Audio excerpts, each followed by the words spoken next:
It's 4 o'clock, so let's get started. Thanks everyone, welcome. And just advise that we are recording this workshop and request that everyone is respectful to each other and just avoid language or conduct that could be perceived as offensive, defamatory, not safe for people who are in attendance. We have a number of elected members here: Councillor Harvey, Councillor Lohberger, Councillor Hossup, Councillor Kitsos, Councillor Dutta, Alderman Bloomfield, Councillor Kelly, Alderman Zuko and Councillor Elliott and myself. We have apologies from anyone registered. I'm not sure. Councillor Sherlock, 50 will be. Okay, Councillor Sherlock, apology. No others, no other leave of absence. Just start by acknowledging the traditional owners of the land on which we're meeting tonight, the Muanina people, and the the contemporary Aboriginal community who we work with a lot in partnership, and I want to thank them for that contribution. Item 2 is confirmation of minutes. The minutes of our last workshop are, I presume everyone's seen them. Would anyone like to move them? Who was here? I'll go on. Moved by Councillor Harvey. All those in favour? Aye. Against say no. Carried unanimously. Item 3, supplementary items. I'm pretty sure we don't have any. Item 4 is any indications of any conflicts of interest appearing on the open agenda. I don't think any for anyone. Being none, we'll move on to item 5, which is the transfer of agenda items. Would anyone like to transfer? Councillor Dutta. Chair, I would like to transfer, if it's convenient for the others, 8.2, if it can become 8.1, and it was 8.1 to 8.2. I'd appreciate it. Just I've got to leave early. That's all. Oh, okay. Sorry. So where do you want that one? You just want to swap it around. Swap it okay. Around, yeah. All right. So moved by Councillor Dutta. All those in favour say aye. Aye. Against say no. Carried unanimously. So we'll just flip those around. Okay. So item 6 is the report of special committees. They are attached. Councillor Posselt, did you want to move the one from your committee? Happy to move that one, Mayor. I would also just very briefly say thanks to the admin team for such comprehensive minutes. Really appreciate it. Great. I'll put that. All those in favour say aye. Aye. Against say no. Carried unanimously. Item 6.2 is the report from the Climate, Sustainability and Biodiversity Committee. Was that moved by Councillor Harvey? Yeah, moved. Moved. Great. Any discussion on that? Do you want to say anything about it? Any questions for Councillor Harvey or Councillor Lohberger? There being none, I'll put that. All those in favour say aye. Aye. Against say no. Carried unanimously. Item 7.1 is the annual plan progress report for the period ending 30th of September, and I might ask someone to move the motion, and then it's moved by Councillor Posselt. I might see if the CEO would like to speak to this report. I wasn't intending to, Lord Mayor. Happy to answer any questions. So any questions on the report? This is often, we used to put these straight up to council, and I think there was a lot of feedback from elected members. They wanted to ask questions. So yes, Councillor Lohberger. Thank you, Chair. I just had a question about the on hold item, which is the Mount Nelson and Sandy Bay neighbourhood plan. Do we have any information at all about what might be happening with the University of Tasmania Bill 2024, or are we still sort of waiting for the Parliament to shake itself out? Yeah, and certainly discussions in the recent couple of weeks has been, waiting until we probably are in a waiting pattern now until we get some direction from Parliament. It does have a fairly significant bearing on the neighbourhood plan, and so I think it behooves us probably to wait, and that's where really the direction of staff in the last little bit has been in terms of that project. Fantastic. Thank you. Thank you, Chair. Any other questions? Yeah, thanks, Lord Mayor. I see we've only completed one. It's only the first quarter. What are we anticipating completing by the end of the year? And where I'm going is, are we too ambitious every year? And what percentage across time have we been delivering on the things we've said we're going to do? And should we be focused doing less but completing more, if you know what I mean? Yeah, look, we have streamlined down the annual plan the last 2 years. I can't off the top of my head tell you the percentage that we achieved last year, and don't know whether anyone else in the back can.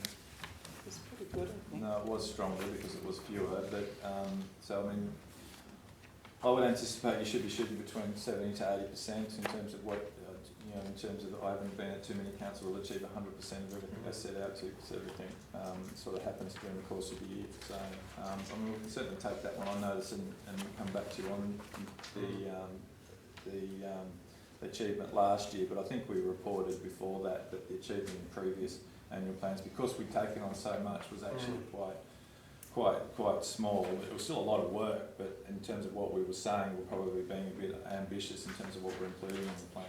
So. Because what percentage of the workforce is working on all of these things, whereas they could be delivering this much rather than extending themselves with 10 projects?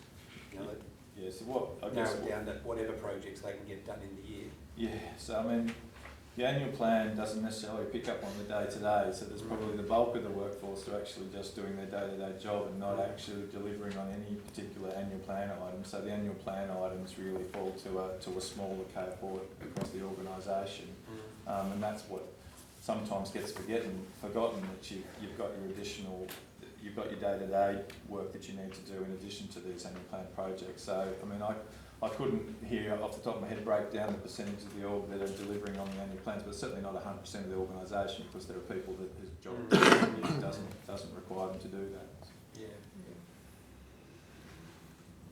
Yeah. Councillor Posselt. Lord Mayor, just really briefly, just looking through it, it does look like that the workload we've set is about right. Everything's in progress and on track, except for a handful of items.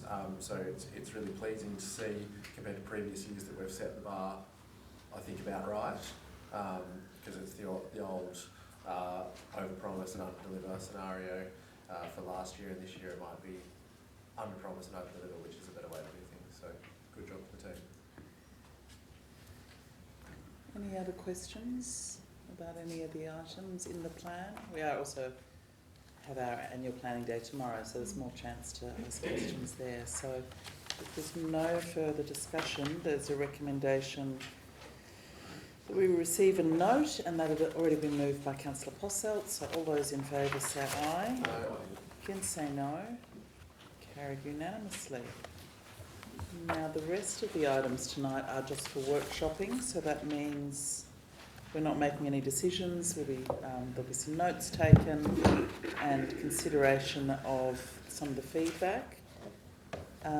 So we're going to start with the 8.2 because we've moved that one forward, which is the Safer Hobart Officer Program Proposal, and I think we'll have a presentation.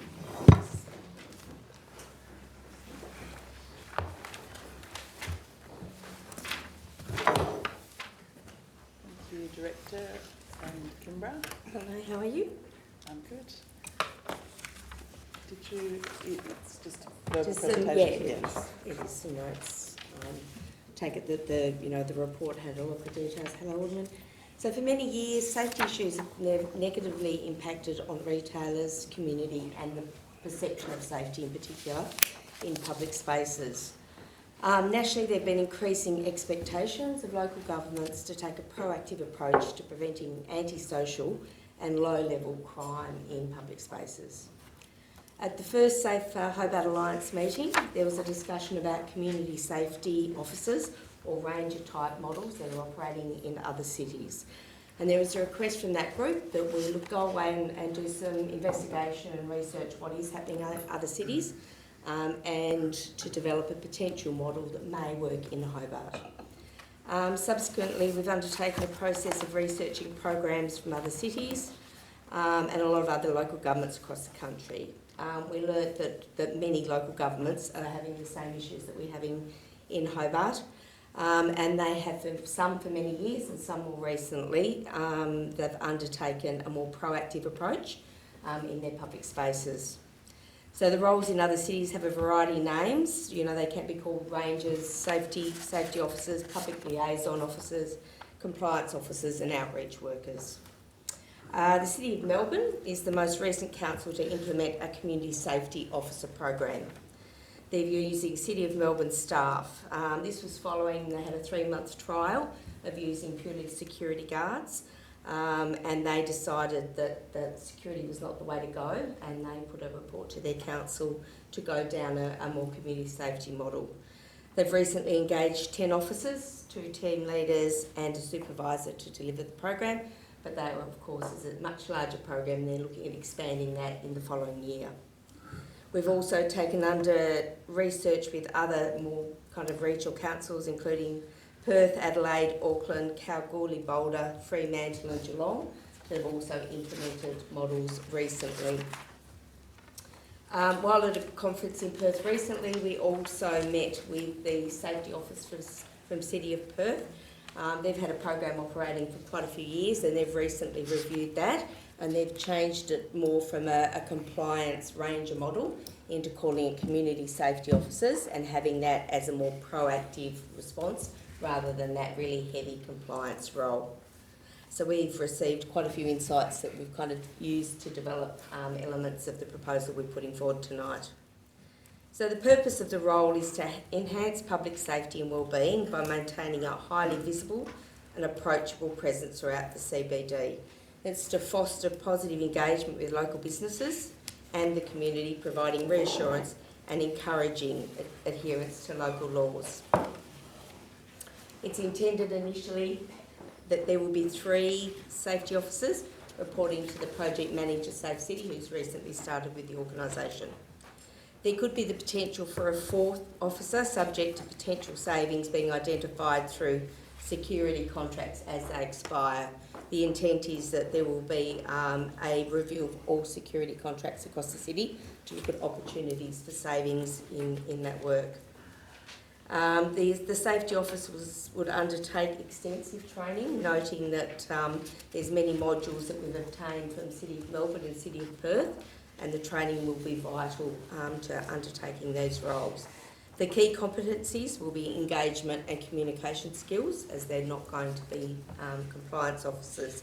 The only area that they may do compliance is in the smoking regulation space. We've met with Tasmania Police to ensure that the position description that we've put forward and the intent of these roles complements the work that is being undertaken by Tasmania Police. They would wear a uniform that is highly visible and easily differentiated from parking officers, security and police. They would be equipped with high visibility vests and body-worn cameras. The initial focus for the workers would be on weekdays in the CBD only, but there is the potential that we could expand operations into other suburban areas as the program develops. The roles would be advertised and a recruitment process would be undertaken. In terms of process, the draft proposal was presented to the executive leadership team, who approved the concept being forwarded to the Safer Hobart Alliance for formal endorsement and then obviously onto the council. The Safer Hobart Alliance at their meeting on 24th of September, I did a presentation to that group. They discussed the proposal and unanimously endorsed us bringing it forward to council. As detailed in the report, we're seeking this for council's feedback and potential endorsement to implement the proposal. Thank you. Alderman Zuko's first. Yeah, look, I think it's great. A number of years ago, I actually put forward a proposal on why don't we go down the track of having municipal police and going and making sure that we give them the proper training and all that under Tasmania Police. Because in my travels overseas, municipal police, and when they're called municipal police, they've actually have that little bit more power one of the things that I have witnessed in the CBD in regards to some of the major problems that we have in the CBD, and I've seen it, I've witnessed it, doesn't matter what you put on a security guard, doesn't matter what you do, the security guards and these young people absolutely disrespect security guards far more than they do a police officer, right? So it would be quite ironic that the City of Hobart goes back to, remember, we actually ran the police force here in the first instance, right? So we have got to my point of view, form on running a police force. Mind you, might have been in the horse and cart days, but not now. But I would, look, you know, I am the Safety Hobart officer with my beautiful uniform and that. You know what these young kids are going to say? Who, and I won't swear, but who gives it? And that's what happens all the time. Now, if people have walked our city, that's what they see, right? I put forward the municipal police idea 2 or 3 times. Yeah, I'm the old fella on the Hobart City Council. But if we really want to make an impact on our city, why don't we go down and actually put forward officers that are going to at least, right, have some power in the mindset. The other thing I actually did put forward as well, at the time, this is probably some of the people haven't been around as long as I have, I actually put forward that the Hobart City Council go down the track, and this is nothing about our parking attendants, but also, instead of having parking attendants, we also use the municipal police as our parking attendants and do the dual role. Then we've got more people on the street. So, you know, it might cost us a little bit more to train these people. It might cost us a little bit more to pay these people. But imagine the City of Hobart, who dumped the parking attendants, trained them under a certain category to be the City of Hobart Municipal Police. That would make this city far safer. Anyway, what do I know? Next was Councillor Lohberger. Thank you, Chair. I've just got a few sort of questions to ask about the paperwork, I guess, and just going through it. I guess what stands out to me is things like 3.5, where it says the community and businesses are placing increasing demands on the city to respond to their calls to improve safety in public places. And yet over the page at 3.12.1, we hear that Tas Police are saying that there's been a strong decrease in crimes.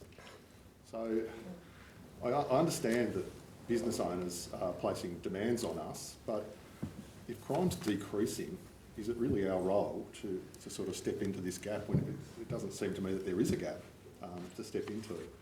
I get the fact that we already provide security guards in a number of places, and that's fine. I take what Alderman Zuko was saying about the kids not respecting the security guards. I've seen them interact with police officers in exactly the same way. They have no respect for anybody. Bus drivers, police officers, members of the public, security guards, you know, council staff. I think they're going to behave the same way regardless.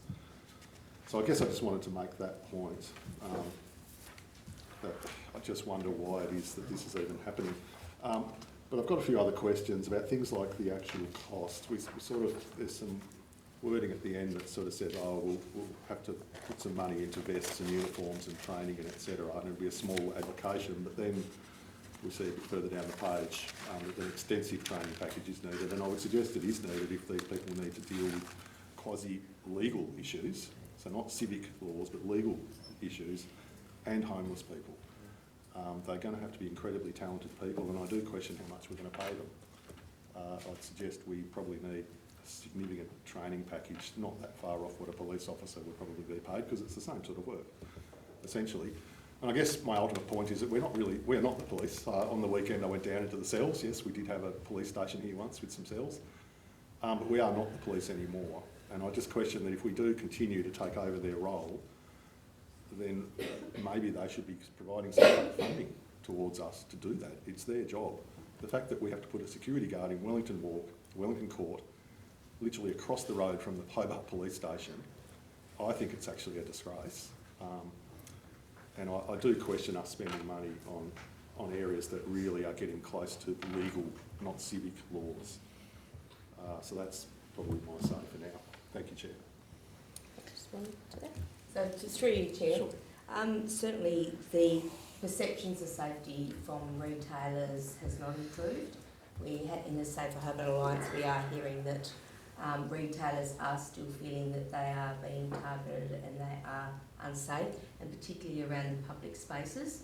So the figures from Tas Police are really pleasing, as in that there are a lot of things being further reported, but what the feeling is that it's actually the reporting that's improving, that they're getting reports and they're clearing those crimes through.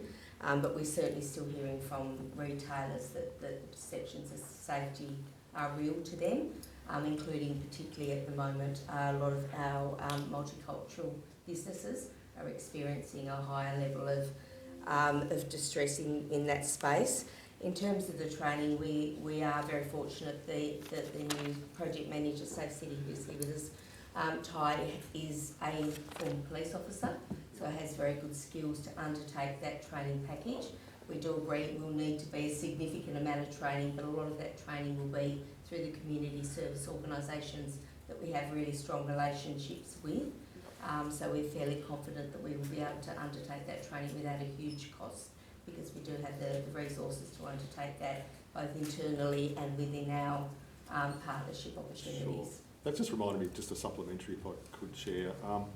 There is an option here at one point which sort of says, basically it's either one or the other. The question is whether we have security guards or Safer Hobart officers.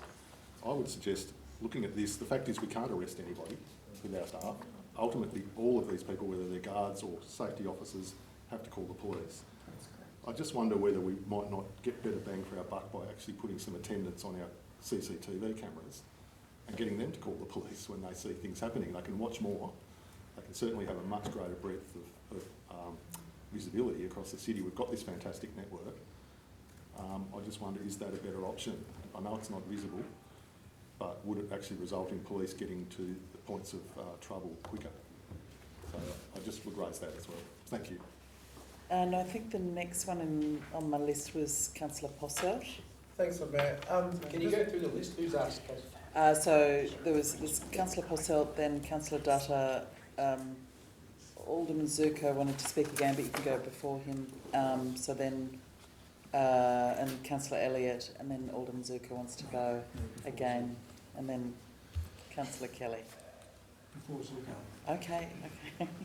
Thank you, Lord Mayor. So I guess first question for me is, do we know how much the existing security contract is worth? Yes, we do. The existing contracts are $768,200 per annum. Okay, my first feedback is that I think that is a complete waste of money, in terms of they have absolutely no power. Often the younger delinquent youth like to goad them into all sorts of stuff, and they can actually make it worse. And they have no power. So, I've had feedback from quite a lot of people that say they don't like seeing security on our streets. I tend to agree. In terms of this proposal, I've got a number of concerns. I understand its origins and where it's come from, and the desire for us to provide a safer city. I share Councillor Loberg's concerns about jurisdiction. That we're actively entering into a police space. And I guess the question I have, that's the prerogative of council if we want to support as a collective, want to support a safer CBD, support retailers, support more people come into town and get involved in being more proactive in security and policing. That's fine. I'm not overly convinced that we should be staffing it. I think there's really considerable risk to putting people out there that don't have policing qualifications or security qualifications, that have been through some sort of in-service education program. They are at very high risk of being workers' comp liabilities in the long term. The amount of paramedics that go through significant years on the road, significant training and police, and still fall to PTSD, and it's often about personal safety, is what people like. Show me all the gory dead bodies in the world, that's fine, but once I start to feel unsafe in a situation, that is what triggers PTSD. And being surrounded the other day in the CBD, there was sort of 15 SAs running around with hammers, and if you had 5 of them with hammers standing, and you're a single person without a police officer with you, with no weapons, no training, I think it is inherently dangerous, and I think that it would be a significant risk. And in light of that, I think there's 2 ways that we can achieve the same results. In my mind, maybe there's other ways out there. We know that multidisciplinary teams get the best results in terms of social outcomes, in terms of community outcomes. Speaking from my ambulance perspective, we have a very successful mental health unit that has been running for about 2 years, and it is working exceptionally well, and that is a mental health nurse, a paramedic and a police officer as the 3 that go around and do the job. Now, I'm not saying that you need to have a paramedic in this group, but if you wanted to have a Hobart City compliance soft edge of the city, I think that they should be teamed with TASPOL and probably with a social worker. If that's the outcomes you want, to try to help homeless people, to try to keep everyone safe, to redivert and redirect youth that should be in the school, it's not just law that you need, but you probably do need some law, but it's also those other softer touches like social work. So you could configure this as a multidisciplinary team with a Hobart City Council leading the program and coordinating the program with funding from the state. You could ask the state to contribute. Alternatively, if we just wanted to go down to a law enforcement perspective, but also kind of presence, I would favour scrapping the security contract and offering TASPOL to pay overtime. And give them at come to some sort of uniformed arrangement where they're a Hobart City police officer. When they go on their overtime shift, they know what their job is. Their job's to be around the CBD, presence, still have access and radios. Because one of the things is that if you're putting people through the radio room for policing, if it's our security guards, whatever, they've still got to go through the O process. Whereas if you've got a police officer, they just radio. And they radio with what they need as well, because they've got the experience. So they don't say, there's some youths that are doing this, or there's this happening, someone's dropped that. They'll ask for specific resources, and they'll understand the system better. So, I think our money would be way better spent off just paying overtime to TASPOL and asking them to fill the void. I think us employing these people is really risky. Thank you, Lord. So a couple of things, because I just want the councillors to be clear on what we're actually asking. 3.41 in the report details what the role of the safety officer would be. We have responsibility around bylaw compliance. We have responsibilities around smoke-free areas and enforcing them. We have responsibilities around vulnerable community members, particularly homelessness, and that's become more of a core function for local government over the so the idea is being able to comply and deliver these services, which we are doing now, which we're required to do, in a more, I guess, collaborative and engaging and educational manner. It's not about trying to take the role of the police. That's not what we're talking about doing. It's about actually doing our own roles and doing them more effectively, and perhaps being a bit more customer focused or community focused in how we're doing it. I do agree in respect of community expectation, and the having of the security guards around is probably not the best value for what we're paying, but maybe this model is a better way in terms of delivering services that we are required to. We are now, we're just not doing it as well as we perhaps could. So just wanted to make that clear, that, and we're certainly not taking the job of police, and we'd never seek to do that. It's more about doing our own roles just more effectively. Well, Mayor, if I can just respond very briefly to that. The multidisciplinary team model then is the best model. The reason there is a police officer on the mental health cart is for the safety of the paramedic and the nurse, and that is why in this context I think that it would be pragmatic to have police to protect these people, because they're going to be in difficult situations with no authority at all. And if we do it, and part of what Councillor Moberg said, a lot of these people that they will be dealing with, people who suffer from homelessness, have concomitant mental health problems. If we put a police officer on a mental health card, we should put a police officer with this as well. Councillor Dutta. Thank you. I have a number of points, but because there are a number of people who want to speak, I just want to ask 3 questions, and I'll come back later. And speak to the other points. Firstly, the first question is with regards to the bylaws. Now, because of the bylaws, we are able to, under that, have the power to issue infringement notice. Now, how many notices have we issued for smoking? We need to get that information. But we do have the power to do that? Yes, All right. So we haven't issued any? I don't know. Through Lord Mayor, we can get the power to do that, but our previous officers have not had that power. We've not had that divested to our officers. All right, so But they could be divested to do that. So my question is, in the bylaw, we don't have the power given to the officers to execute that. We can get that power through the public. Yeah, but at present we don't. We Yeah, don't that's the at the point moment I'm- have anyone yeah. authorised to do it. Yeah. Just to be clear, so that's the Public Yeah. Health Act, that's not a bylaw in terms of the designation of smoke-free areas, that's across Tasmania, so. All right. Yeah. But the issue is that we haven't got that power, and therefore we haven't issued any infringement, and therefore there is nil. So, and the second question that I want some clarification, Alderman Zuko brought up the municipal police. Now, what's the process if we were to go down that path? Oh, look, that's a whole other thing. I Yeah. mean, again, that we would have to investigate that, and it's not proposed that we're not proposing to take the role of police here. I can understand it's about undertaking our own compliance responsibilities in a different way. So it's not about,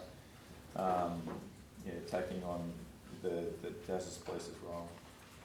Okay, and the third question is, with regards to the different incidents that have happened, especially in the multicultural, society or the business people, do we have statistics?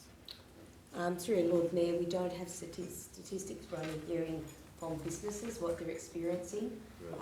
It's an area of the community that are really reluctant to report. So we're at the moment trying to organise a meeting with Tasmania Police and the businesses that have been impacted to try and understand that better. But the issue is reporting is very, very difficult, so we don't have those reports. That's right. We don't have. Yeah. Okay. That's correct. Right. So I'll stop there and I'll come back later. For sure? Yeah. Okay. Next is Councillor Harvey. Yeah, thanks, Lord Mayor. I just wanted to talk about your meeting your Economics Committee meeting. Was it 2 back when we had the police come in and talk to us about crime in the city? That was a really fantastic session we had through your chair, and it highlighted some really good programming that the police are using to hit the nail on the head really quickly with using CCTV cameras. And I wish there was more councillors there. It was only, I think, you and I at that meeting, and it was really informative about how crime works in the city and how basically there's a handful of people that commit most of the crime. I think we're clear that that's the case, and these people can be identified really quickly when they get off the bus through monitoring the CCTV cameras. And I used to be a bit more anti-CCTV cameras, but stuff it, I'm happy to have CCTV cameras on all our heads as well, just so we can work out a safer environment. So I've switched around with regard to CCTV cameras, but the fact that kids were being put back on the bus really quickly, it might be sending the problem somewhere else, but it was proving very successful in Hobart. Would you agree? Or have you got things to add? Oh, yeah, I was just waiting to everyone else what they say, but yeah, no, look, it's such a different world, I think, to what we see in this room that's going on out there. The police, I think actually in those meetings welcomed this concept, didn't they? It wasn't that they felt they were being over-trodden with the concept, because they were part of the people who actually voted unanimously to accept this concept.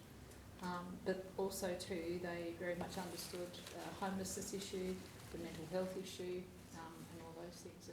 And all of that comes into play. And like also with the stats give a very interesting story in that they were able to identify and clear out, instead of getting someone for three crimes, they'd do like 37 crimes.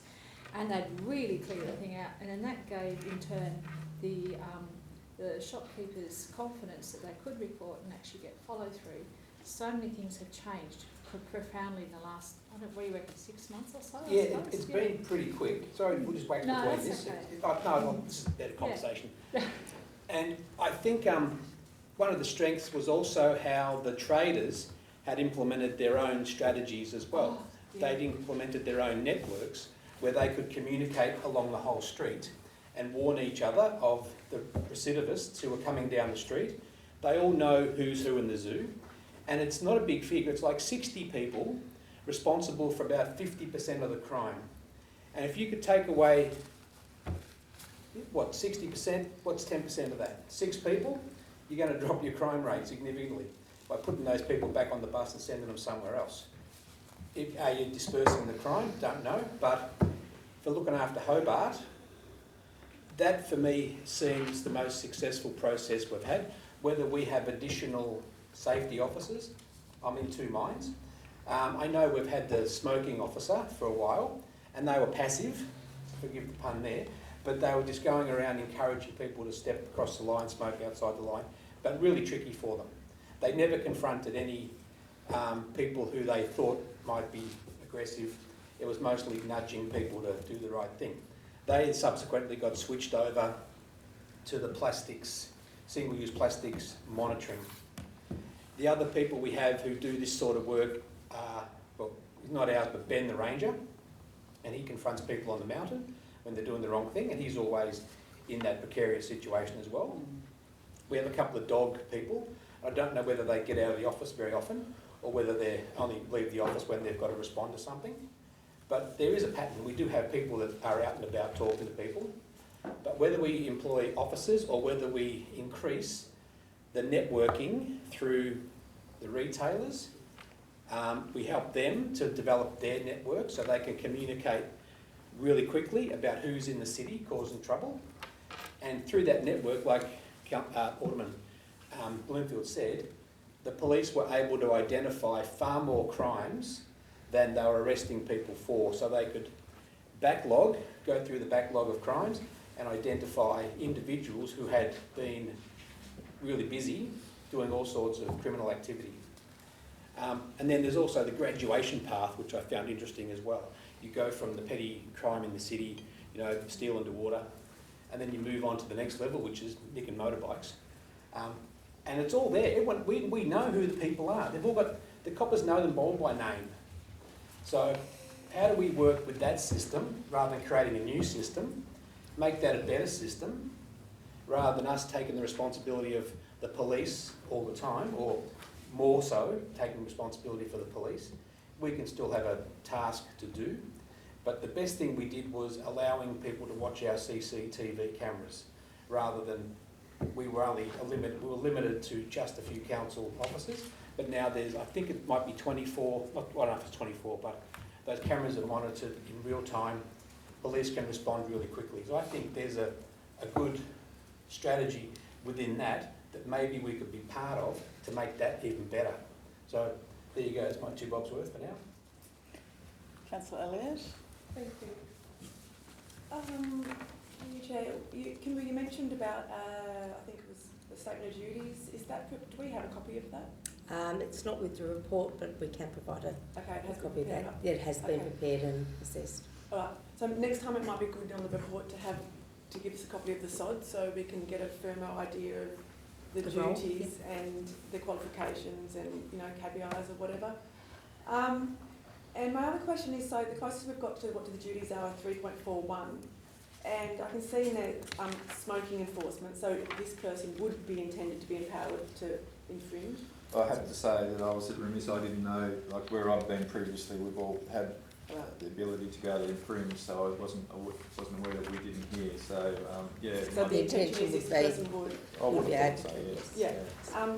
So there's smoking and there's assisting with the homeless people And CEO, you mentioned about other bylaws. What other bylaws? Well, obviously we've come across outdoor dining more recently. There's signs, placement of signs. I mean, people can help me with respect to others, but it's that sort of thing that you're able to have more eyes and ears on the ground in terms of those type of things. So those lower level compliance stuff? Yeah. But they're across the city, and we just don't have the resources to be able to do it as we're trying to use this to be able to provide Okay. that. And you said that the position's been classified. What's the salary? It's been classified as a level 2 role, which the salary I think is between 78,000 and 86,000. That's quite a big level in level 2. It's around that Plus kind of super, figure. obviously. Yes, that's correct. I think this is a bit of a no man's land role, and I don't support the concept because I think I would rather, I mean, you can get a entry level day worker cop for about that much money. I would rather sponsor our own police officer and empower our parking inspectors who are already out there walking around anyway with additional responsibilities, especially when it comes to like compliance and signs and things like that. I'm sure there will be negotiations and argy-bargies you would have to happen with unions or reclassifying some jobs. Maybe we've got some parking inspectors, maybe we've got parking inspector plus other duties. Because I don't think that that's, because there'd only be the one FTE, you think? 3. 3 FTE, so 300,000 a year. Yeah, no, I don't support that. I would rather have a new role, maybe with its parking inspectors plus responsibilities, and I reckon it would be great to have 2 cops sponsored by the Hobart City Council. That they are, so we always know we have 2 police in these 9 blocks at the CBD, and that we know that they are there. Like you could get 2 working 24 on a 24-hour roster. But the other thing, just when it comes to the report under point 6, and it's got, we've mentioned this before, the financial viability, it's got all zeros in there again, and it's just not accurate or informative for elected members. I mean, we should have had the information in there around the salaries and how much the total cost was. Is that in there already? Our advice was that as it's not new roles, so it's already positions within the city, that table is for new money if we were seeking, which we're not through this program. We can provide the information. There's no net impact on our bottom line. No, I get that. We can provide you with the breakdown of the costs. So. Yeah, I get that. I get that there's no net impact, but I think, well, from my own perspective, we'd rather see numbers.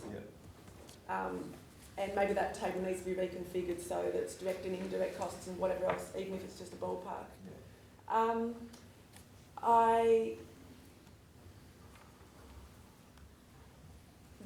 With the security that we currently have, yes, we see them, and I actually quite like seeing them. I do find it, actually, maybe it's because you're female, but it brings about a sense of extra layer of security. There's another set of eyes.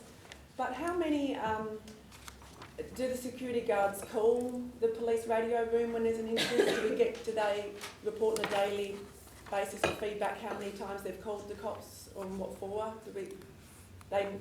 think we get reporting from them. Okay. Not so through you, Chair, not that level of detail. We don't get number of incidents that they report through the police. Okay, it would be good if we could start capturing that. Because I would hate for us to be spending money and they're just, you see them chatting with the kids, and I don't think that's a bad thing necessarily, because, and I can understand why they would do that approach. It'd be better off to be on a friendly basis rather than an antagonising basis. But what I see their role as is to call the radio room when they see something. Correct, yes. Yeah. Absolutely. And if they are doing that, then I think that's probably money well spent. In those high impact areas like Wellington Court and the Mall, I think that does make sense. But yeah, unfortunately I don't support the concept just because I think it's all appearance, no sort of meat underneath. And if we can arm up the team with people who are already out there, maybe it's creating a new role. And I would absolutely love and be fully behind the city sponsoring a couple of cops to stay in the CBD block of 9, and it'd be great if they could be identified as the city you know, so that we know, so that the public knows that your rates are helping to instill that, because that would make a big difference, I believe. Thank you. Councillor Kelly? Thank you. Yeah, it's a tricky area, isn't it? I do think, though, just because statistics are down a little bit, that's no reason we should sit on our hands and do nothing. That's probably a good time to start really doing it. I was only speaking to some traders in North Hobart today, and they were getting hit up there at the moment. As Councillor Harvey said, they move around these groups, and so it's alive and it's happening out there. We do have the boots on the ground with the parking meter officers and all that, and yeah, it'd be great to see if there's some way that could be enhanced. I know this has been probably looked at before, but look, I don't know. You know, I'm sort of reluctant to get into the domain of the Tas police area. You know, they're the ones there appointed to do all this security work, or you know, law enforcement and all that. And we're a CBD in the capital city here, and we've got the mega police station right in the middle of our CBD. It's just a bit crazy. I think if there was some more regional area, I could understand. But you know, it doesn't sit well with me for doubling up with something that Tas Police should be doing. I just think it's probably a bit beyond our charter. If the crime thing's happening, why should we be picking the slack up for the state government who may be underfunding that role? There's all the other things that Councillor Puzzle mentioned, which I totally agree with actually. You know, it's a very, very specialist job. So that's basically what I say. The other thing too is that we've got to have a good hard look at ourselves here too. If this stadium's going ahead, by golly gosh, we're going to be hit with a lot more people coming right through this city in a very, very big way. So I think we've got to start thinking about that and prep up for right, how we're going to handle that, because a lot of them are going to be fueled up when they leave that. And I've seen that with the City Hall, as I mentioned last week. Just a few people here. That's a high octane environment to leave, and then you go to the games in the mainland and you can see some pretty rough stuff outside some of those footy grounds and all that, and there's a mega police presence in those areas where they're geared up for that more. So we could be just dumped with this big problem with all these events if this happens. I'm not saying it is, but we've got to have a contingency ready right now, and there's got to be a discussion about that, I believe. My last point is, I was walking through the mall a few weeks ago, and I did get to see one of the black uniformed security guards. They're our contractors, I take it, aren't they? Yeah, Some people, there are other contractors. Yeah. Anyway, so the guy there's in the mall, playing the mall cop sort of role. I've got to tell you, I've never seen a more dishevelled, disgracefully presented character. I thought he was some character off a Hangover movie. Honestly, it was appalling. His shirt was undone, his mobile phone, on the mobile phone, he was leaning against a tree, and his boots were undone all the way down to the bottom of his boots. And I thought, oh, good, I was always going to take a picture of it, but I thought I'd better move on. So the standard there in the capital city mall was just disgraceful, and I think these guys need a good shake-up. And I've since noticed too a few of them there. And no wonder these kids or the problem people out there just give absolutely no respect or anything to them. You know, the people, at least Tas Police, are absolutely brilliant in their presentation in uniform. Look, it's such a specialist area, and I just think we're getting dumped with a problem that's beyond our remit, quite personally. So that's my 2 bobs worth on it. We've got Alden Zucker want to have another go. Yeah, actually, I'm glad you left it, Lord Mayor, because 2 elected members have mentioned a secondary aspect. That's why I put my hand up when Councillor Layberger was talking about the secondary aspect of what I put up was actually the Hobart City Council employing Tas police officers juniors, because that year there was complaints from that there wasn't enough police on the beat, and you know the Hobart City Council, it was a twofold thing I put up.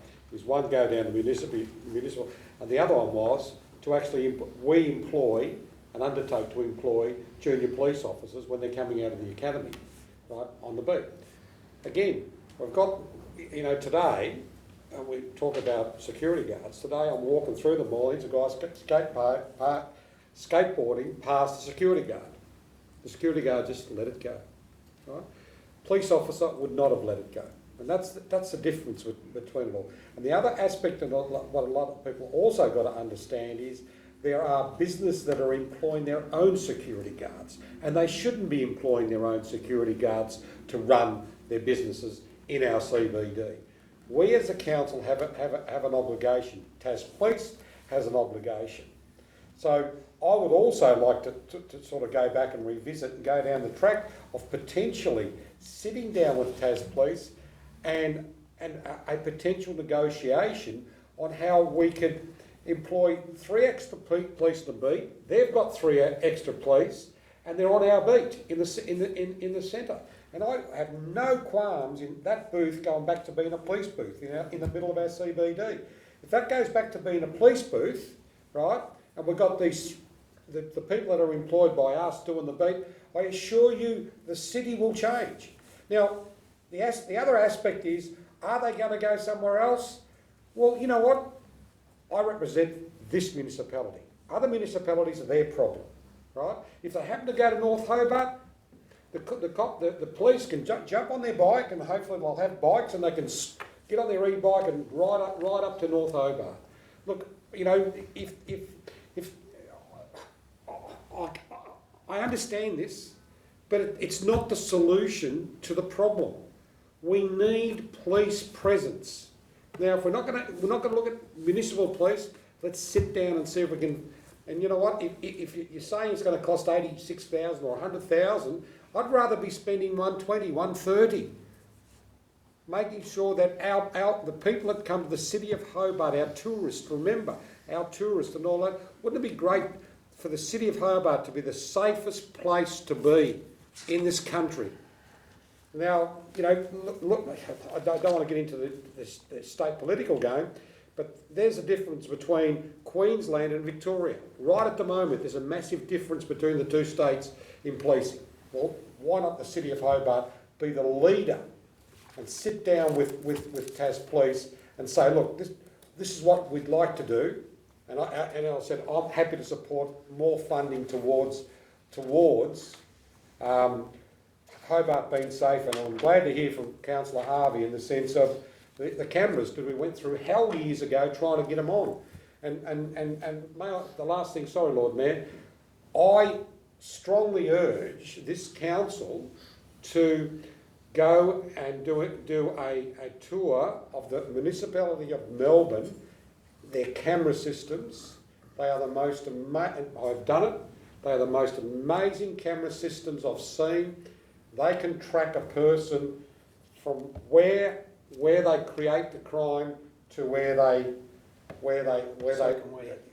go. And I've also walked the streets with the Salvation Army in Melbourne just to see the difference on how we do it and they do it. You know, I'm talking about not the state. I'm talking about the municipality. Do a very good job over there. Anyway. Okay, I've got Mike again, then I've got, Councillor Dutta, Alderman Bloomfield, and then Councillor Kitsos, and then Councillor Lohberger wants another, have a go, another, okay. So Mike first. Oh, thank you. Oh, sorry, Councillor Dutta first. Thank you. Thank you very much. Now, I quite understand where the staff is coming from. You know, I get it, the rationale based on Section 20 of the Local Government Act, and it's very clear, is to provide safety, order, good governance in the municipal area. That is our duty. And then if you look at our strategic plan and most of them recapitulate that. They endorse what the Act is saying. So I quite understand, you know, the staff and the perspective brought to us. And there's a clear distinction that it is not a policing role, and I think when we confuse the two, that's where the problem is. So it is not a police role that they're proposing to us. It's quite a separate role as a local council to provide safety, and this could be one way of looking at it. Now, having said that, I want to also add a personal experience of mine. Just a couple of months ago, I was attacked, in fact, walking down Elizabeth Mall, and twice. And then the third time I reported because it was quite vicious. And I'm very grateful to the CEO and Councillor Passant. They came with me, but the guy wasn't there. But then it was later reported to the police. I think Kimber knows about this issue. So it is there. Those of us who look different maybe cop that a little bit more, and I understand where the other multicultural people are coming from. There are, incidents that happen. The other incident that I also witnessed myself was this Indian security guy, and I don't know if the security guards that we employ are the Indian, again I've got to use that because that's what I've seen. One guy said to this young fella, you shouldn't do that. He turned around and said, you bugger off from here, you don't belong here. So it doesn't, you Indian curry munchers, those were the words used. So all what I'm saying is that just because you have the security guards and they look different can also create problems. And my suggestion would be, having heard some of the points made, that we may look at other options. Is there other options that we can now negotiate with the police? Because I know, I've just come back from Philippines, the organization that every business group have their own security person with a gun standing there constantly. I've been to other Malaysian countries, Asian countries, and they do the same. Now maybe the culture here is different, very different to the US culture with guns. But all what I'm saying, if we can provide that, which is our role under the Act and the different strategies that we have, maybe a positive way to go. So I would be quite interested to see if we can utilize that money. If it's going to cost $400, $400,000 for example, instead of $300, to get 2 police officers to identify that this is where we want you to be, I think that will be a better way to spend the money, and it will create a different environment and atmosphere. Thank you. Alderman Bloomfield. I think a lot of you missed the point with this, to be honest. Firstly, the people who actually put this forward and agreed to it included the police. It included the Justice Department, who look after those young people who do the crimes. It included the Tasmanian Hospitality Association. It included the management of Centrepoint, Cat and Fiddle, Department of Education. Okay, these people actually do know what they wanted, and this was their concept that they wanted us to consider seriously. And I think when it comes to looking at what they wanted, I think they knew a little bit more than what we do. That was the first point. The second point is that everyone's talking about, we're paying another $300,000. That's not true either. We're repurposing staff and we're employing and engaging and training so they have better soft skills.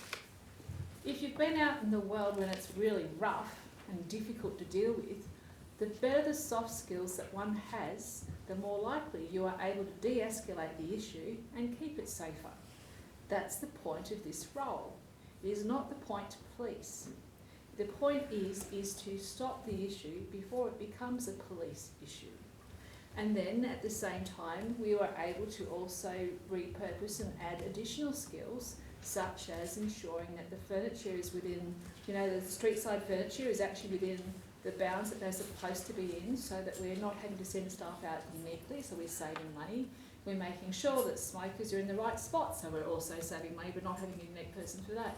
So we're actually simply taking a set of skills, adding another layer of really good, strong, soft skills to another set of compliance that we were already paying for. Now we're going to just change the mix and be more intelligent with our money.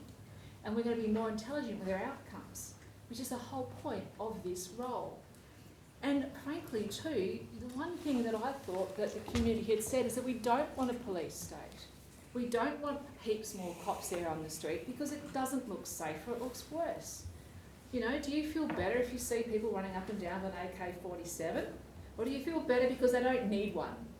Because I actually think that you really want a situation where you are going to have some police, but you're also going to have these other compliance officers who trot around, uniquely look different, look after a multiple set of skills and aspects that we actually need, and look after compliance issues that aren't necessarily being addressed, but we're actually not spending any more money. We're just simply being better with it. And I don't want to have to go back to the Department of Justice, the police and everyone else and saying, sorry guys, we thought we knew better than you. Because that's what this message is right now feeling like, and I'm really disappointed. It's really important that I think that we understand what's being asked for, what this role truly is, the true cost of this role, and the expected outcomes. Because the outcomes here are simply to ensure we keep things de-escalated and safe, that we keep things de-escalated, and more importantly, yeah, they're not going to be arresting people, they're not going to be doing all that other stuff. That's not the point of this role. The point of this role is to ensure that if we can minimise as much of it happening before it becomes a problem, we do. Because I've been out there too when there's been a bunch of 15 kids running through and stealing bikes in front of me and doing this and doing that and carrying on, and it's really, really unsafe. But if you have a few people around who can actually call them out by name because they know them, they have the soft skills to develop the relationship, that's the whole point. That they can actually call out, they can go and check in on the guy who's sitting on begging on the street and he's in difficulty because they know him, because they have the soft skills. This is the point of this role. And it's about basically, I think, taking out some of the more of the security guard roles, which are more your black and whites. They know how to do that particular role. Everyone works around them. But imagine if they had better soft skills. Imagine if they did know all these kids by name and they actually developed a positive, proactive relationship with them. That's the point of this role. So that's kind of where I think we should be focusing rather than everything else. The CCTV, frankly, if that was going to be that brilliant, we wouldn't be having this conversation. It would be already working. But we can't even get police to actually ensure that those who ride e-scooters actually wear helmets. How many people have they ever bothered to actually get on that one? And we all know that's illegal. We all know that happens, and it hurts children, when they fall off and smash their teeth or a collarbone or an arm, whatever it might be. We already know that, you know, but the police don't do that. And more importantly, even if they do see something on CCTV, they've still got to respond. They still have to have bodies on the ground available to respond. But if we de-escalate with this particular type of position, which is the whole point of this, is de-escalation. It's having that additional set of social skills, which are difficult to develop. And you know what? We've already got the one person that we needed to actually lead this team, who has the police training and years of experience. He knows what we need, and he'll be there to lead and ensure that we actually have what we need to do this role. It's not going to be necessarily always repurposing some of these staff. They may not ever have the soft skills because it's a unique skill set that takes a unique person that will add the other things to them. I think that's most of what I want to do. And the other thing was too, if this is good enough for Melbourne, good enough for Geelong and all the other states and cities that have already endured this and made the change, and we're coming off the top of what they've learnt. We're coming off the top of where they've moderated and already made the changes. They've already learnt the lessons. We're not taking something raw and new. We're actually taking something that's already been fit for purpose. I don't think we're that damn special that we actually could say, oh no, we're too good for this. I actually think this is exactly what we need, and I would champion this to the end. Thank you. Okay, Councillor Kitsos. Thank you, Chair. Can I just clarify whether it's even possible for us to pay for police officers to police? Look, we'll need to.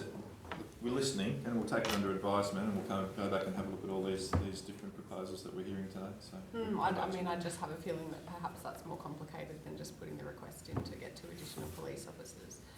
Look, I've taken a lot of notes during this discussion, and there's plenty to talk about. But I think really what I can hear in the room is that we have an obligation under our bylaws to do a few particular things, and I think that's where we need to focus these roles, and I think that they need to be clearly differentiated, that they are not police officers, that they don't have any of the capacity of a police officer or a security officer, and that I think that's where the difficulty is, because as soon as they're working in the grey, then they're going to get drawn into conflict or become mandatory reporters or be seeing things in the mall that they, are then obliged to act on, which, obviously we're talking about training people, we're talking about keeping our people safe, but is it appropriate is what I would ask you, because it sounds to me like what we really want is we want to make sure that people understand some of the things that we're trying to achieve in the city. So, the sandwich boards in the right places, the smokers out of the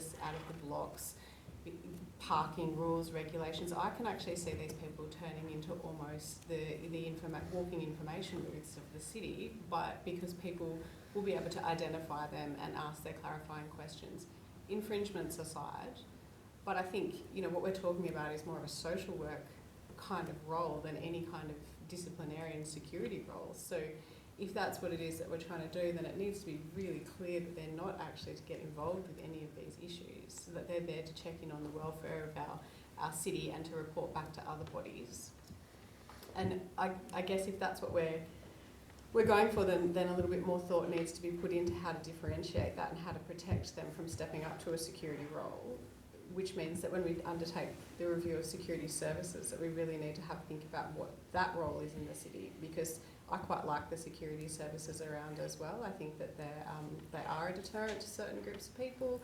I think that they have a big role in their patrolling cars going around to some of the places that are less populated to check on things. I think they probably do a whole lot of stuff that we're not even aware of, but whether we can step those services up and keep these new positions well away from security issues might actually be a better way to go. And I think the additional component to this, which I'd like to remind everybody, is that if you have a vibrant, well-balanced city, that crime and youth crime actually drops.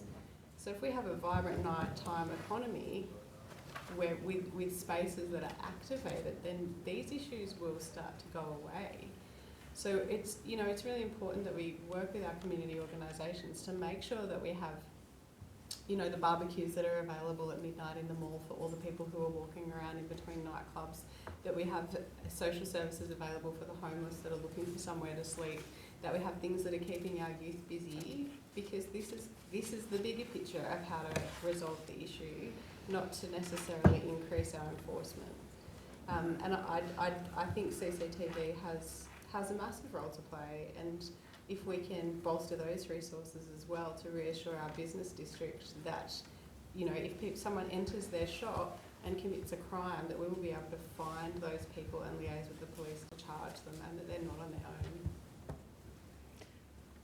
Okay, I've got Councillor Lohberger, then Councillor Elliott, Councillor Dutta, Councillor Posselt. I'll be Councillor quite quick, Lohberger. Chair, thank you. I just had a question through you about the CCTV cameras. Are they actually directly monitored or not? I think there seems to be a bit of confusion about that. Do we monitor them, or do we go back and look up on request? Through you, Chair, so we've got a live feed into police, but they don't monitor it 24/7. It's available to them if they need it, and we've got a live monitor as well, but we don't have resources to sit there and monitor them currently. Great, excellent, thank you for that. I'll just make the point, I was just recently in Melbourne, walking around early on a Sunday morning, and a lot of the businesses opened a little bit later. I came back a bit later on when some of the others had opened. What really struck me was how many Melbourne businesses had their own security guards standing at the door, and some of them had two. They clearly weren't council staff, they were clearly the actual stores employing those guys, so it's not unusual, but it's not what we really want in Hobart, is it? I'll take the point that everybody's made around the table. I think Alderman Bloomfield and Councillor Elliott, I particularly appreciate your contributions. I guess I would just ask whether we might get more bang for the buck out of monitoring our CCTV and then directly reporting to the police as things are potentially happening. But I do take Alderman Bloomfield's point and Councillor Kitsos about the fact that these officers hopefully will provide all sorts of other services and a feeling of safety. I just wanted to clarify one more thing, and that is, we talked about redistributing budget. Are we talking about redistributing the budget for our existing security guards into this particular program and sort of transitioning them into these guys? So like the two guys in the mall and the bus mall and the guy that hangs around Wellington Walk. Is this going to be a transition from one to the other, or do we have a combination of both now? Yeah, so that's not a proposal at the moment. That's something that we would look at when those contracts are up for renewal, which they're not at the moment. So this is about repurposing existing roles that we've got on the establishment into this role. So like the smoking role we talked about earlier, and then two others that are in that community development space that we've identified that could transition across to perform this. So then the role or the change that might happen in terms of the review of the security would be later on down the track after this has been established. So. Okay, now that's good to know. Well, some kind of combination, I think, is the answer that we're looking at. The last point I'd make is I'd be really interested to see what the response is about the police officers. I thought it was a great idea, and I think we'd all probably love to have 2 or 3 police officers with a little thing in their hat or something notifying that they are Hobart Police, but that might not be possible. So I'll await that with interest. Thank you, Chair. I've got Councillor Elliott. Thanks. I'm sorry to talk again, but I do want to make sure, because I'm confused, and I can hear the passion in Alderman Bluefield's voice, and I just want to make sure I haven't missed anything. So this role, this statement of duties would be around compliance, around smoking and outdoor furniture and that sort of stuff. So it's a compliance aspect. There's talking to businesses, so it's like customer relationship.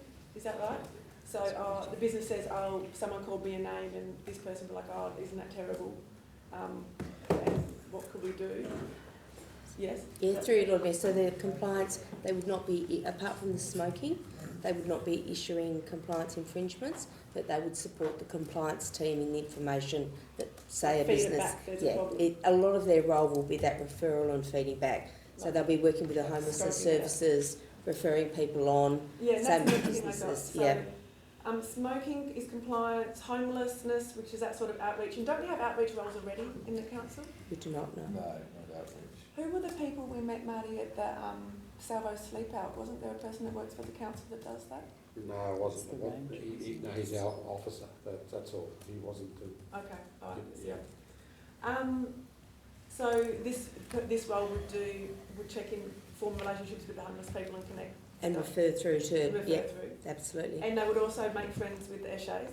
They would form relationships and the service providers. So we have a youth diversionary alliance, so they would work with the service providers to kind of that two-way information of what young people are out there and what services they're getting. So a lot of it will be reporting back and eyes and ears on the street. So it's a social worker with some compliance added in. That's how it feels. Just from a job design perspective, it really isn't gelling and making much sense. Just in terms of, I agree. I think it's because it's so indescript what its job is. It could just turn into the role that just kind of walks around talking to people. I think kind of like Councillor Kitsos says. And if we want a walking information booth and eyes on the street, then let's frame it up as that. And maybe that's a good thing, especially if we don't have the information booth. But we could do, if we're going to have this quasi-social worker role, then let's fund a proper social worker that's trained and skilled to do it. If we're going to have need compliance, let's fund a proper dedicated compliance person. I think most of us are saying that we would like the concept of having more police in the CBD. We can have an MOU with the police and sponsor people to be in whatever role. I think we're putting too many random things together into one position that would evolve into a bit of a dog's breakfast. And just, it feels a bit, and this is something that can happen with recruitment, is sometimes you've got a person that you think, oh, isn't this person great? And you shape a job for the person, when that's not the right way to approach things.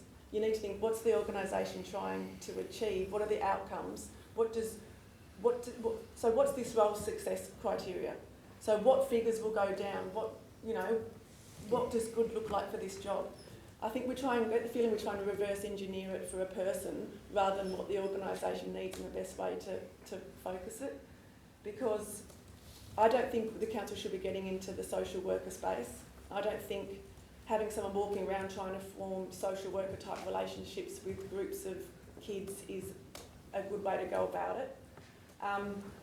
If they're talking to businesses and trying to have that customer relationship, then that's our city economy, and other teams should be able to do that. And that we can let the businesses know about calling the police and whatever else. In terms of using the money to have someone to monitor the CCTV here, I hate the thought that there's CCTV and no one is monitoring it, but it would actually be better for the cops to be doing that, because they're the ones that know the people.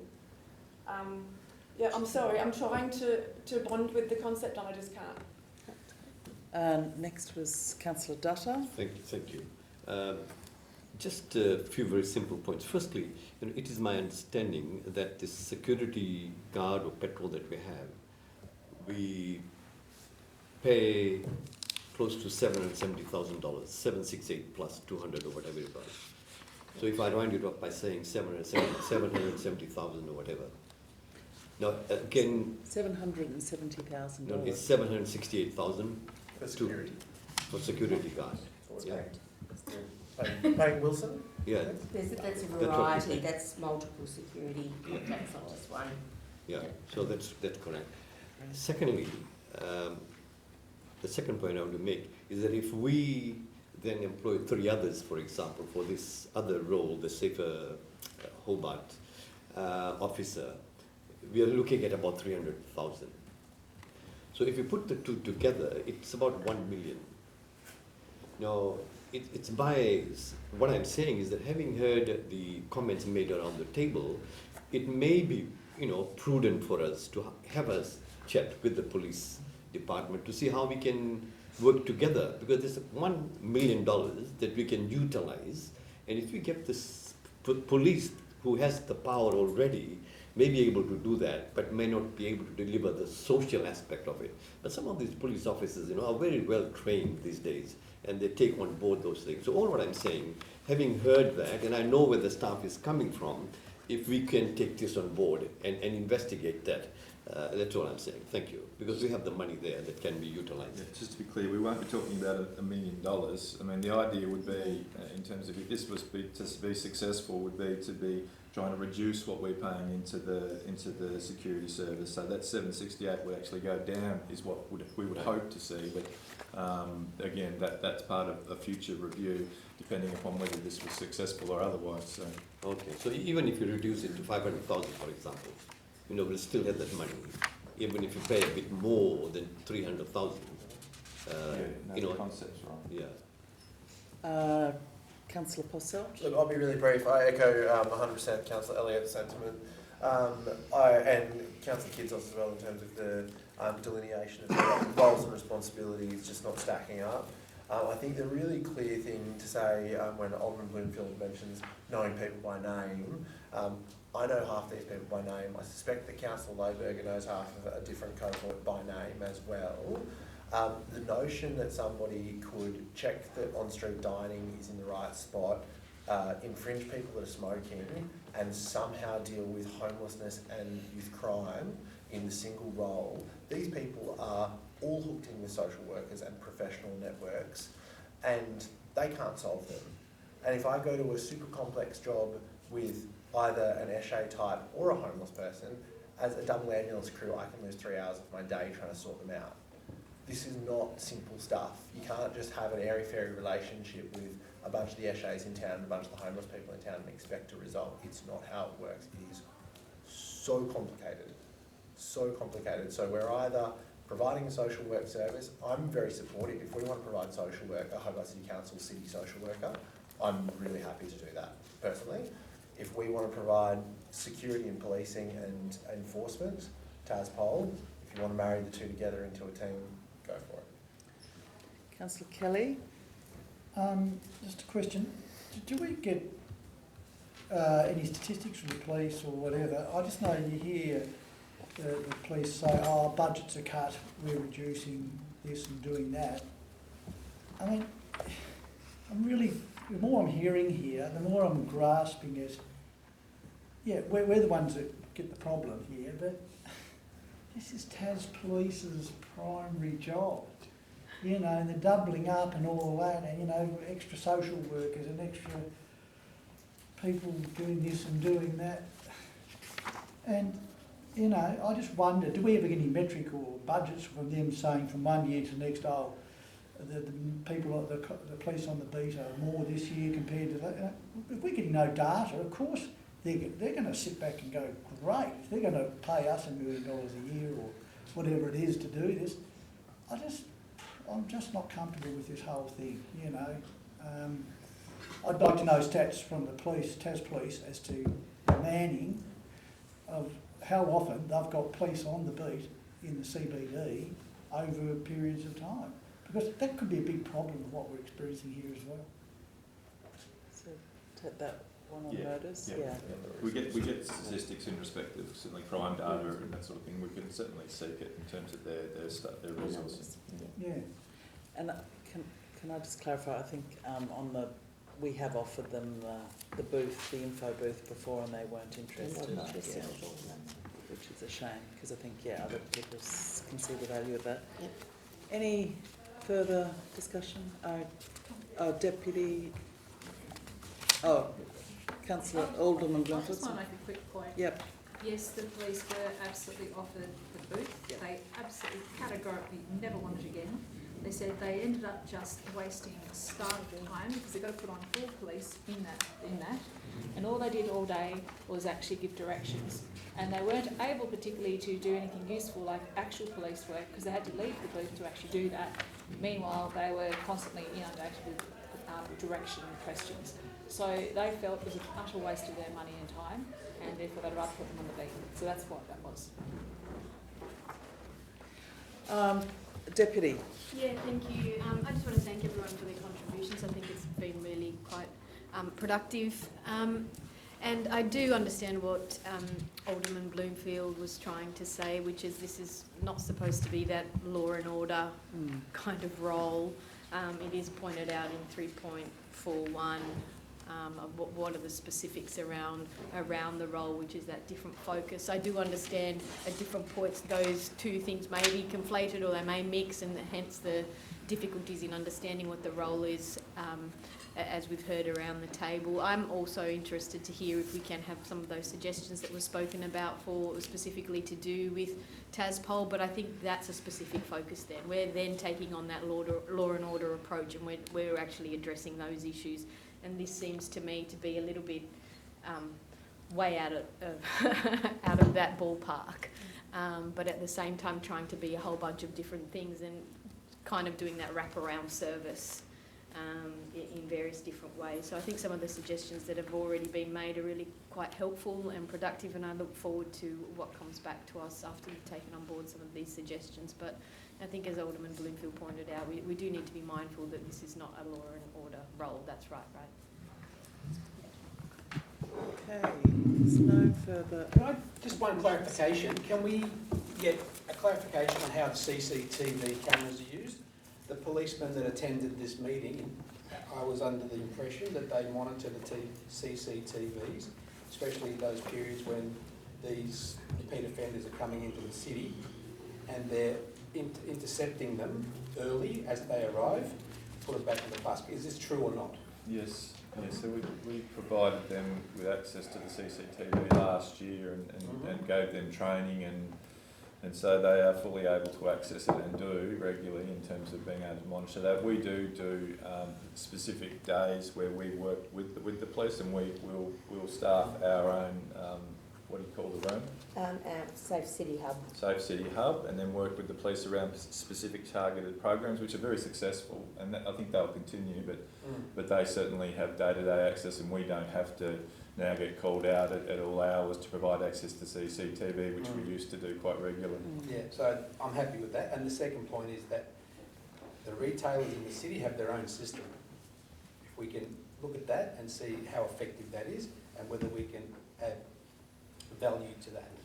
Final comment. Yeah, no, just from Councillor Harvey's question, because I've seen it, the sergeant at Hobart Station has shown me their setup. So, Bill, there's a room that's off all of the sergeant's offices, which has just got our CCTV feed, and they'll send people in as required. There's no one that sits at the desk and watches it, but if there's a call that there's some mischief happening, or call from us or whatever. I'd like that confirmed, because we always get conflicting bits of information. Yeah. That they're monitoring, they're not monitoring it. So they don't monitor it. I'd like to know the truth. Yeah, it seems they don't monitor it, but they do send somebody in to watch it if there's a problem and to help to coordinate the police on the ground. Yeah. Okay.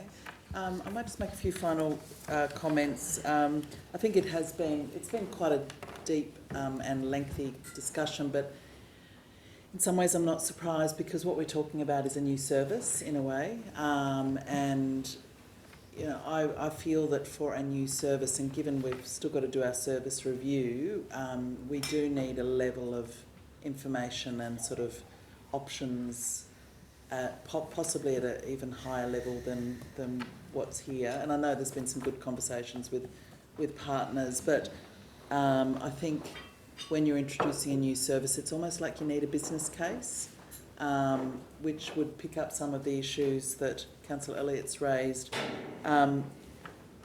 And I'd really like a deeper dive into some of the other city programs, what outcomes they found, what did they spend budget-wise, do all of them, are they completely self-funded, or is there some that are, partly funded by state government?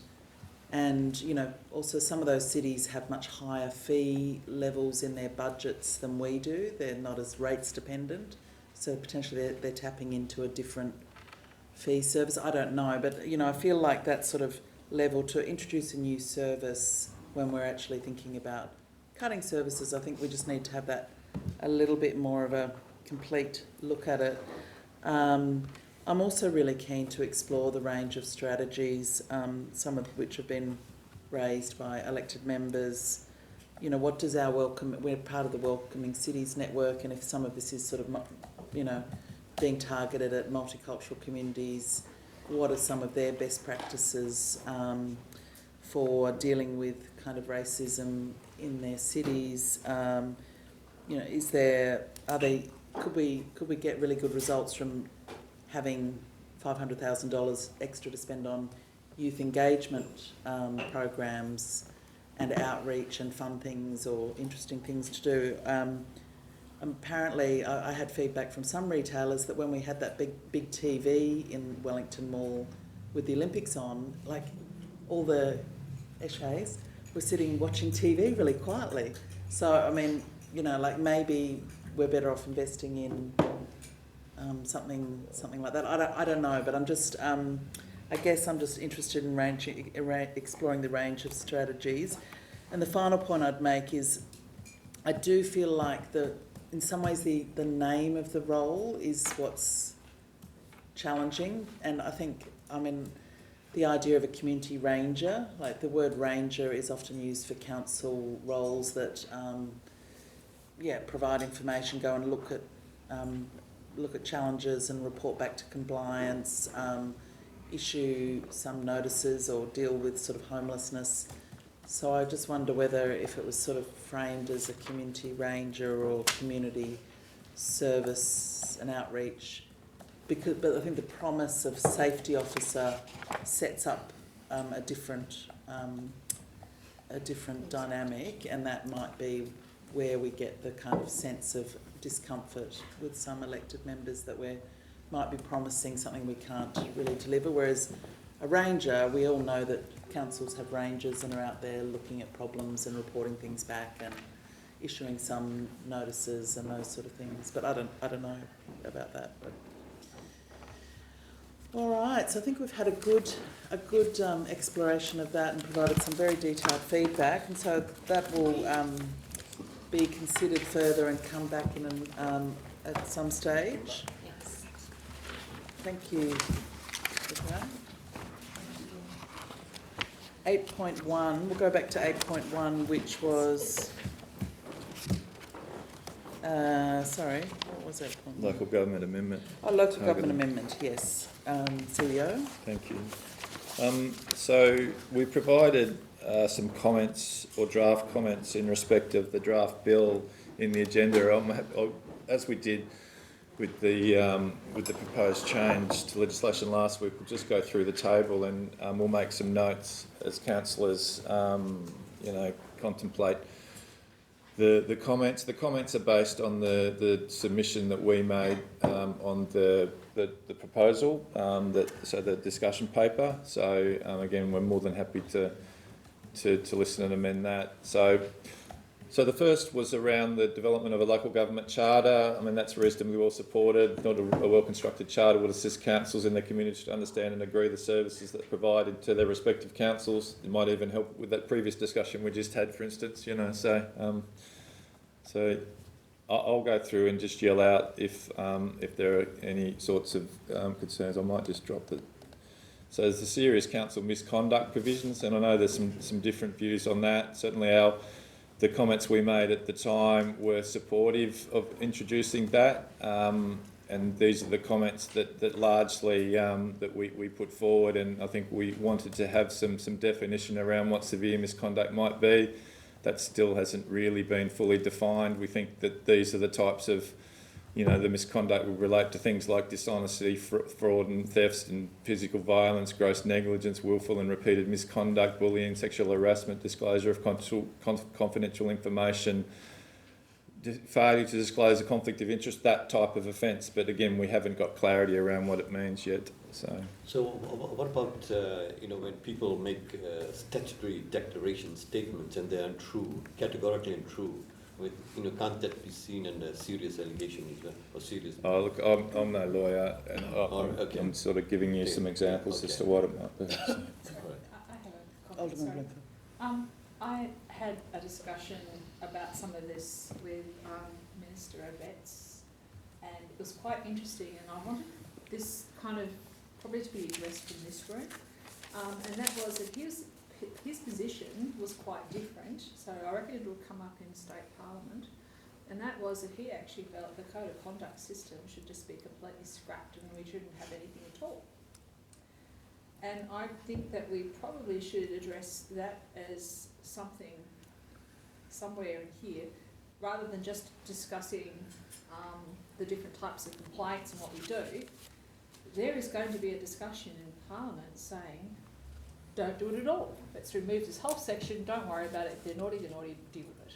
And that's literally what I was told. Well, that's not the proposal at the moment, though. I know. It disturbed me, to be honest, and I was thinking, geez, and I'm thinking, they have different controls and mechanisms in Parliament than what we do. This is our mechanism. But I just was worried that might turn up and maybe it might morph and change again. That would be where it's it not. goes. Well, I'm not hearing It's that. not. So. Okay. So, can I just clarify, the last paragraph, is that what we're proposing? No, that's that what was they're just, proposing. no, that was our advice to you. Okay. So that we haven't got clarity in terms of, that's still to become, in terms of what that means. So, yeah, again, there's a gap, and again, maybe it's an overreach, but certainly the code of conduct hasn't been that effective as a provision at the moment. So this is their idea of strengthening it. Okay. I'll keep going Discussion. through. So there's the proposal to have more flexible early intervention tools. So, for instance, the ability for ministers to issue a performance improvement direction to a council or a council law. So that's not a provision that they've got at the moment. So again, it may well head off the need for a board of inquiry process if things can get raised and attended to earlier. So that's been reasonably well supported in terms of the comments. Mandating internal audits for councils. Our council has been undertaking internal audits for a long time and found them actually really valuable in terms of shining lights on issues within the organisation, so we would be supportive of that. There is a cost clearly though, but it's one that we probably should bear as organisations in local government. Next one's around legislating core councillor learning and development requirements. So this is one that's been opposed by the sector for a long time, but our council when we provided the comments were relatively supportive of this. So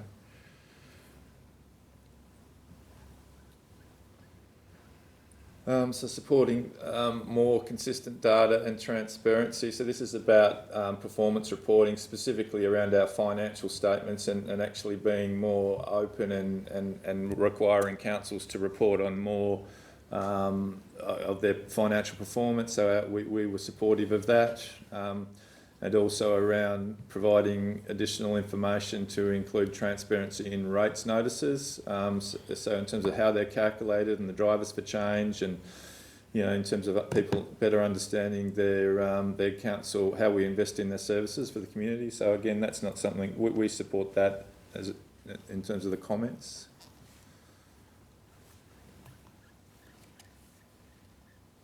The next one relates to establishing the architecture for improving over time council strategic direction setting and planning, which is underpinned by a stronger focus on community engagement and wellbeing. So basically what they're saying there is our strategic plans need to identify community wellbeing priorities and specify strategies for achieving those. I mean, it's arguable as to whether ours already do that, but you might strengthen it in terms of those community wellbeing. The other part is to require that councils have a community engagement framework or a requirement to engage with their community. Obviously, we've had that for quite a period of time, and so I think our council would be relatively supportive of that change. The next is about introducing temporary advisors for councils. In the similar way to the performance improvement directions, there's the ability if a council's going a little bit off the rails to have someone assist it operationally, and I think that's probably better than a board of inquiry process, so I think that's a relatively good constructive step. Enhancing the efficiency and transparency of the code of conduct, complaints handling. We didn't really get a chance to delve into that before we put the paper in, but largely it's around broadening the initial assessment out for code of conduct complaints, so that referrals on the initial assessment can go straight to the director where there's serious misconduct identified or potentially identified. They would enable the same panel to investigate additional complaints against the same councillors with the same contravention or different councillors that relates to the same contravention. So it allows for efficiency in terms of how they use panels, and they also require improvements in the way that councillors are communicated with over code of conduct matters as well. So, yeah, absolutely. Yeah, absolutely. With that one, in terms of efficiency and transparency, I think all code of conduct complaints should go to TASCAP, so they've actually properly managed in accordance with the doctrine of precedent.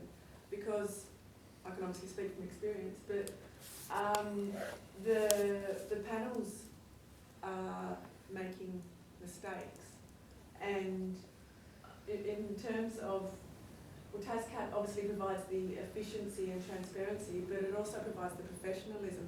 So my personal view is that I think we should have a code of conduct, and it should be more like that that applies to the state parliament, and where there are issues, they should be treated through TASCAP. That's just my high-level feedback. But so under that topic, when I put in my personal submission, I'll be suggesting that all code of conduct complaints should go to TASCAP. Deputy? Yeah, can I just ask just a clarifying question on the initial assessment? What did you say? So if because with the serious councillor misconduct provisions, it's just introducing an ability that can be sent straight to the director. So. Oh, right, so it's not just... yeah, it won't go to a panel, it would go on initial assessment straight to the director. And what about ones on the initial assessment, for example, that are frivolous or just... No, that's not proposed to change. Ah, okay.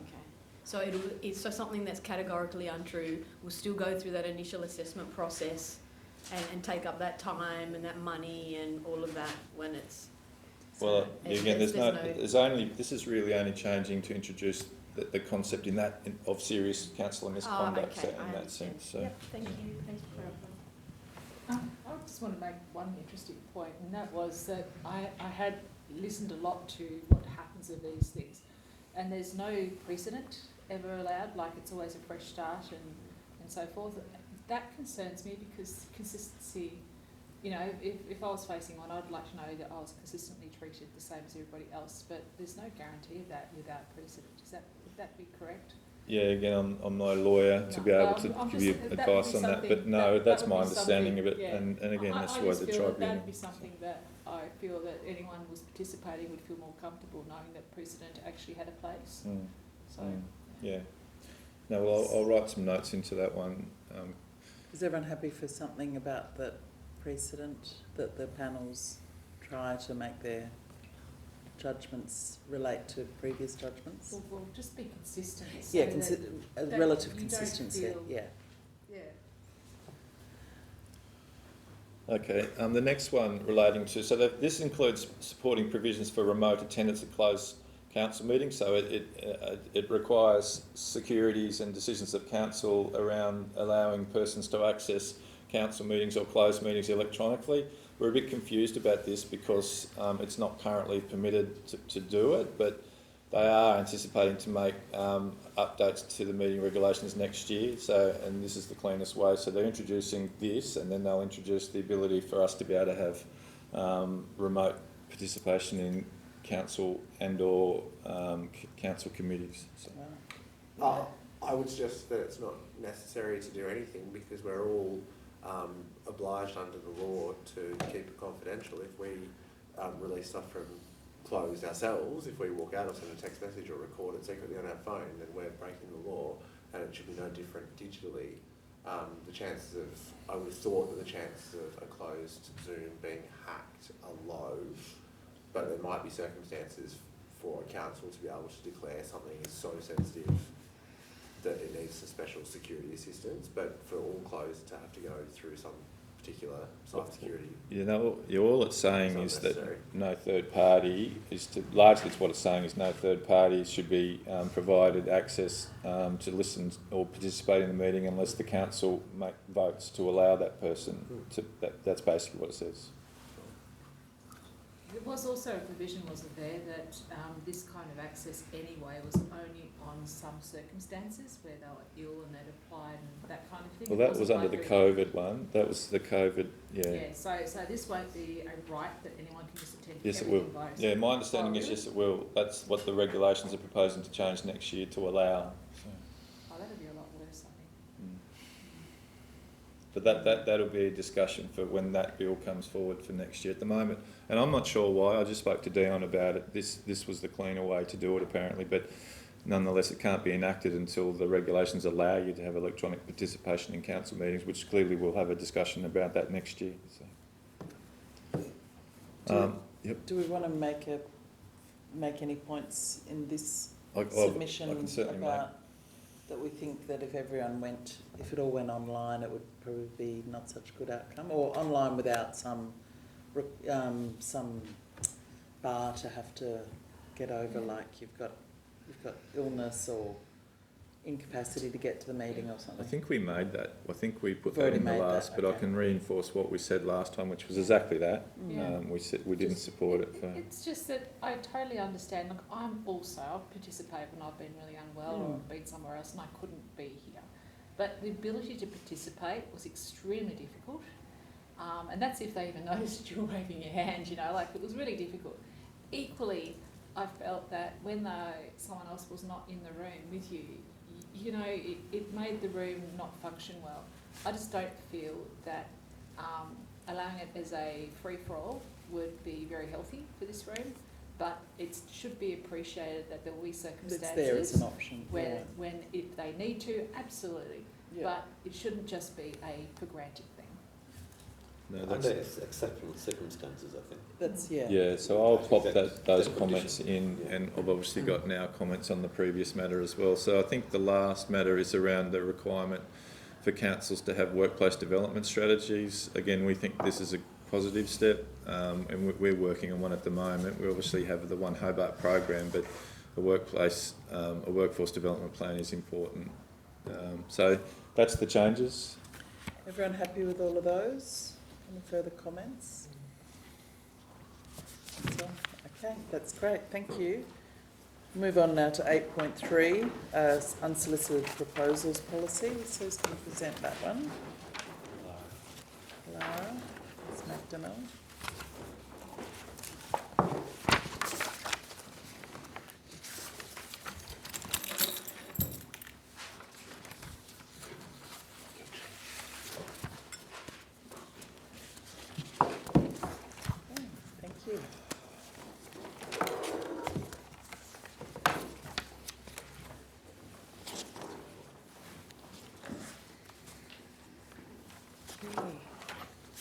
Everyone.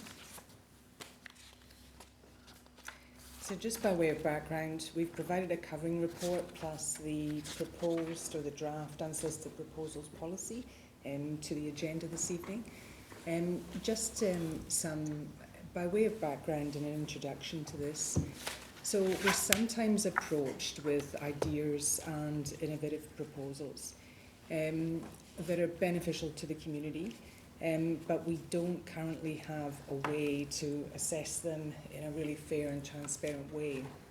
What we do use is our existing processes. What we've found in the past is that this hasn't allowed it to be really transparent and fair, so I think it's really important that we have this policy. And the drivers, so the unsolicited proposals policy for procurement, that has and was included in the procurement policy. And so we were always thinking of creating this for procurement. But we also had an action from a recent leasing and licensing internal audit. And this was specifically to develop an unsolicited bids process for proposals received for use of council-owned land or assets. So those are the two drivers, but I think overall it's really important that we have this policy for the city. So what is an unsolicited proposal? So it's an idea or a project submitted where we haven't asked for it.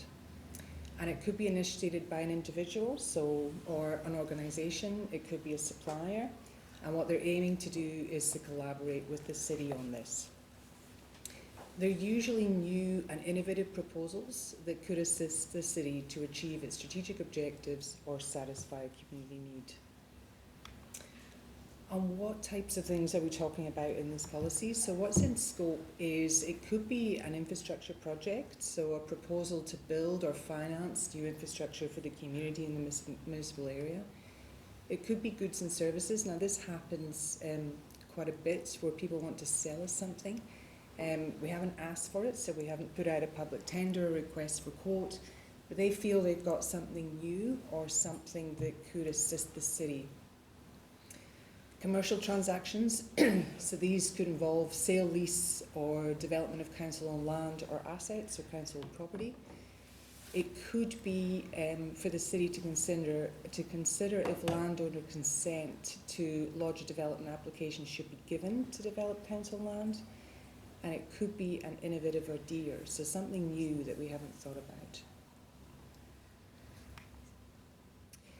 So what's the purpose of this policy? So it's designed to address the risk that we don't have a transparent process for how to evaluate. And that is to receive, consider and evaluate. So not just to evaluate proposals, but to actually receive them, to consider them fairly and to evaluate them.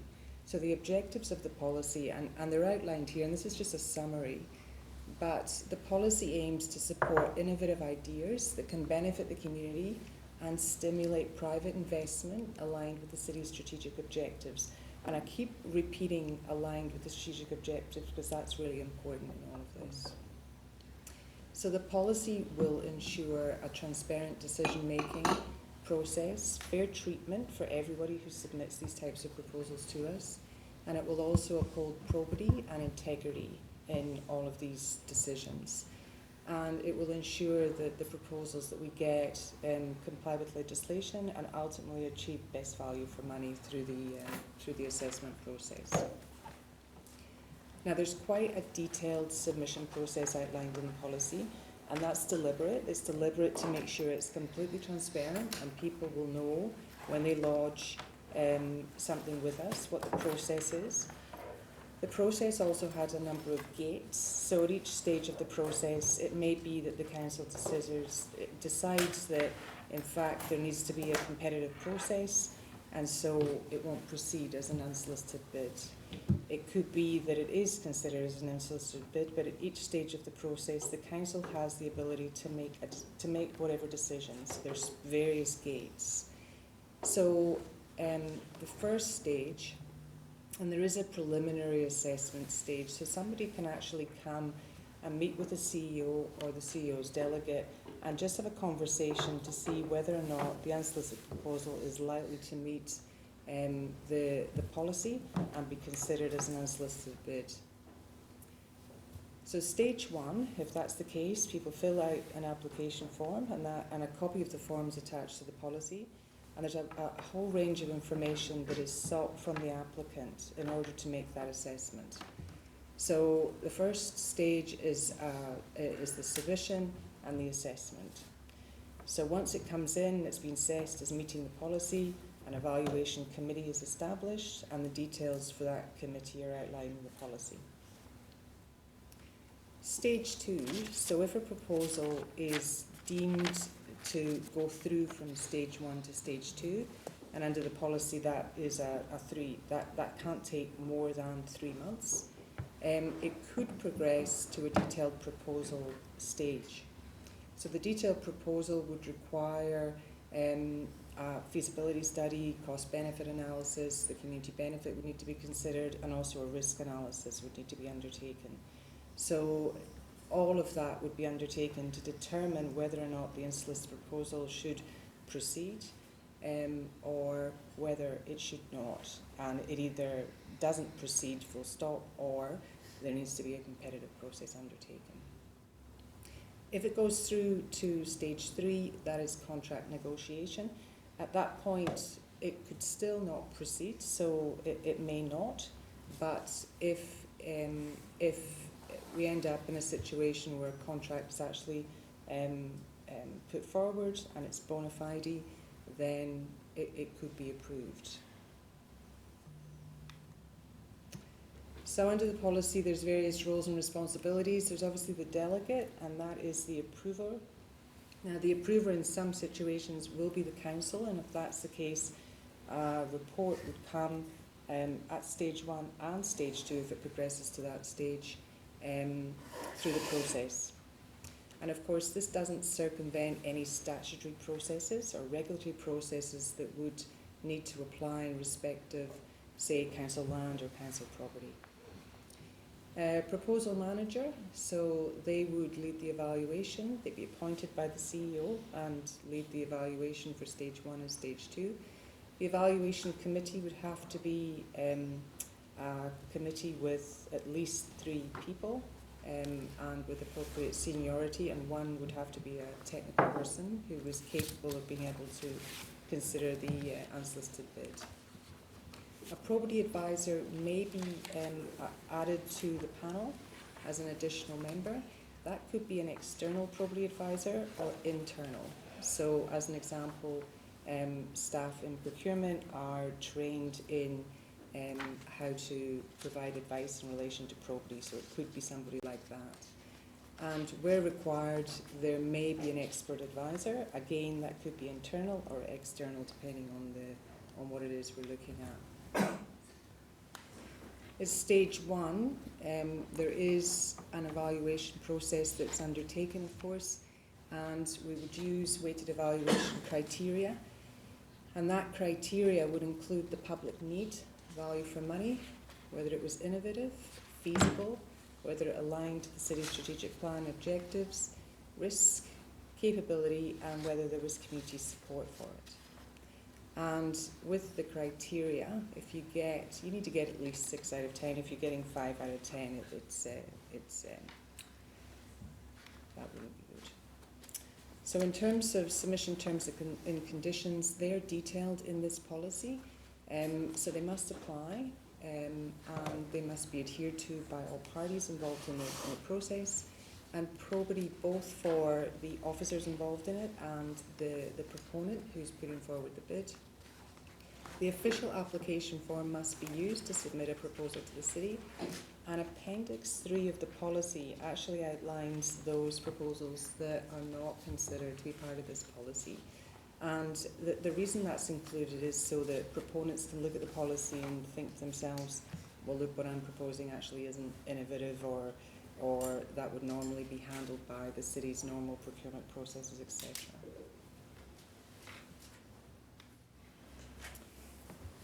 So that's just a brief summary of the main elements of the policy.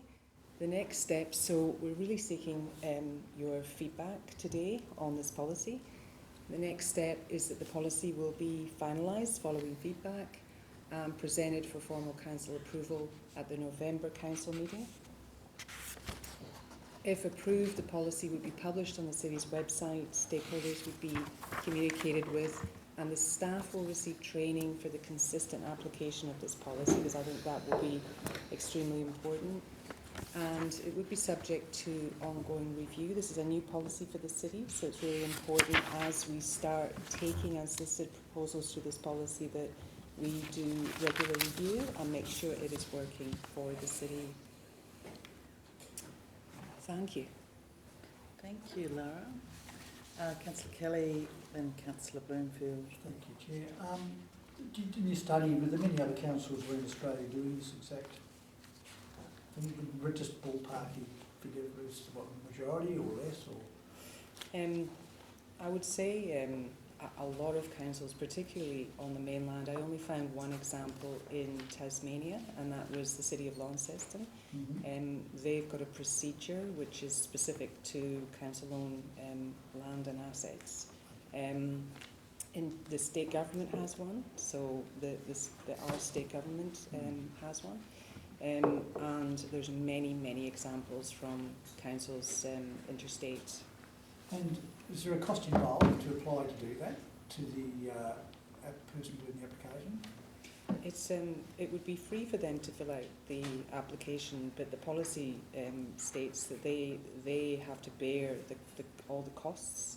So depending on what it is, they would need to bear normal costs. And if there was a regulatory element of it, so as an example, if they had to apply for, planning or anything like that. Yeah, beyond that, though, there's no additional cost beyond the normal.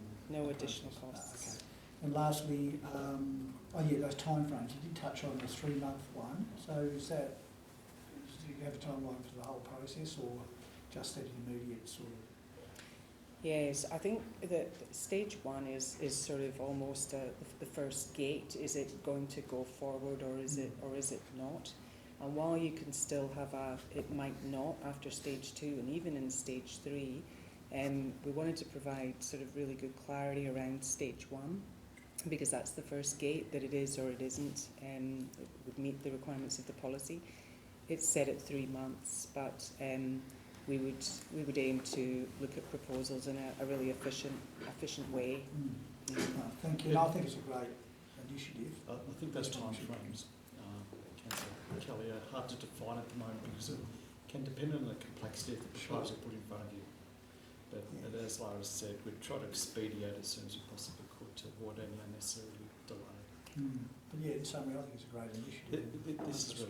This is really best practice sort of stuff, and it's really standard and has been around, particularly in the state sector, that I'm particularly familiar with for some time. And as I mentioned in the meeting before, we did look at the zip line, and there's been other instances, no doubt. So maybe this has been sort of happening in a way. I don't know. We followed the Launceston template a bit for the zip line. Right. Okay. Yeah, that's great. Thanks for the report. Alderman Bloomfield. I guess when I see unsolicited applications, I kind of lean back to the other types of unsolicited applications I've seen throughout, I suppose, my professional history. And they always make me really cynical, because they're unsolicited because they're either brand new or, honestly, more likely they think they've got you unawares and that they're going to get a better deal. A classic example was some time ago, and this is probably very left of field, but it's trying to give you an understanding what I'm talking about. Do you remember when everyone got issued those MyState shares? Do you remember that we all got paid out for them? We all had membership, and then they gave us 357 shares. And then what happened was, a few months later, the vultures came out and they said, "Oh, we'll give you $10 a share." And a lot of people ran for it because they'd never been offered anything before. They didn't know what the price was. They didn't understand it. They'd never seen it before. They didn't have anything to compare it against, and it was completely blue sky stuff for them. So a lot of them grabbed it, and obviously they were worth a lot more. So that's kind of my corollary for what I'm talking about. But I guess when I'm kind of like looking at, even with an earlier one we had today, my first question is, what is it really worth? What are they really asking for? What are they really taking from us? And we actually can't answer those questions easily without actually going outside and doing a, what do they call it, an expression of interest or something like that. So I didn't see anything like an expression of interest or any other outlooking thing. And I also understand too that there'd be that other problem where they'd probably come up with something really amazing, and as soon as we do an expression of interest, we've kind of like taken a little bit away from them. Maybe we might have somehow accidentally breached a bit of confidentiality or anything, I don't know. But I guess I would like to see a little bit of balance with that, to know that we're not just taking it on their say-so, that we actually are looking at it. And it's a little bit like, you know, for instance, the booth in Elizabeth Street Mall. You know, we have a concept, we think it might be worth something, or maybe it's not. We have a bit of an idea, we do a little bit of a look around, and then all of a sudden these people start offering, oh, we really want to be involved with that, and we're like going, oh, hang on, if we've done an expression of interest, just maybe a much broader field than we even imagined was available to us, we don't know. So I guess, I suppose, as I said, I'm very cynical, I see too many horrible things, but I would like something built in that to protect my cynicism, to know that we always get the best deal available. As I said, be balanced, because you don't want to hurt them as far as their confidentiality and everything they've just brought together. But equally, I think we have to be fair in the fact that often they're asking something of us. What are we actually giving them? And we need to be really good at that, just in case, you know, they've seen us as being a little bit green, a little bit naive, because it is something new. Maybe it happened in some other state, maybe it happened in some other country. We're too green to know that. We need to be sure.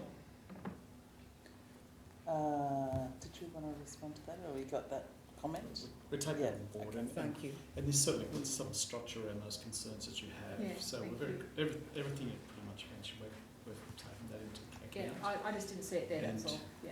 we're very aware that when someone's approaching us, they've got an agenda, they've got an objective, and choosing to sell something, and we have to be very clear on how we consider that and evaluate it, not just walk into it naively and evaluate it. But we are also conscious of the need that if there's intellectual property, for example, associated with an idea, not to breach that. So if we get into these situations, we'll be taking appropriate legal advice as well as to what we can disclose and discuss. But would it trigger an expression of interest, do you think? Would there be circumstances that would occur? Absolutely. So, and through the policy, we've got various gates, and in each part of the policy, it could be that we decide a public expressions of interest or a public procurement should be undertaken. So that assessment will proceed through the policy. Also, the policy talks about where there might be exclusive negotiations, the protection of intellectual property, confidentiality at certain stages of the process as well.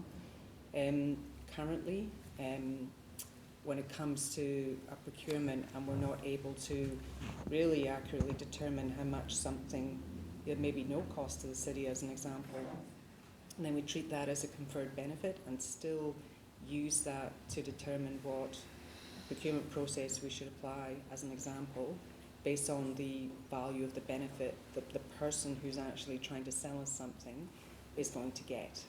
And that's the current process without this policy around it. So it is built in there, I just didn't see it on the thing, and I was It's trying in to the find it. detailed policy. Oh, okay. No, that's fine. That's really what I was just worried about. That was all. Thank you for the comments. Thank you, that's great. Reaffirms what we're thinking as well. Yeah. Councillor Posselt? Thanks, Lord Mayor. I'll be brief. Good policy. Surprised we didn't have it. Good to see it brought down from Launceston. I think I would like to see you mention like an approvals officer, and that delegation could shift around as required. I would like to see, I would like to understand more what the consequences would be of that officer always being the council.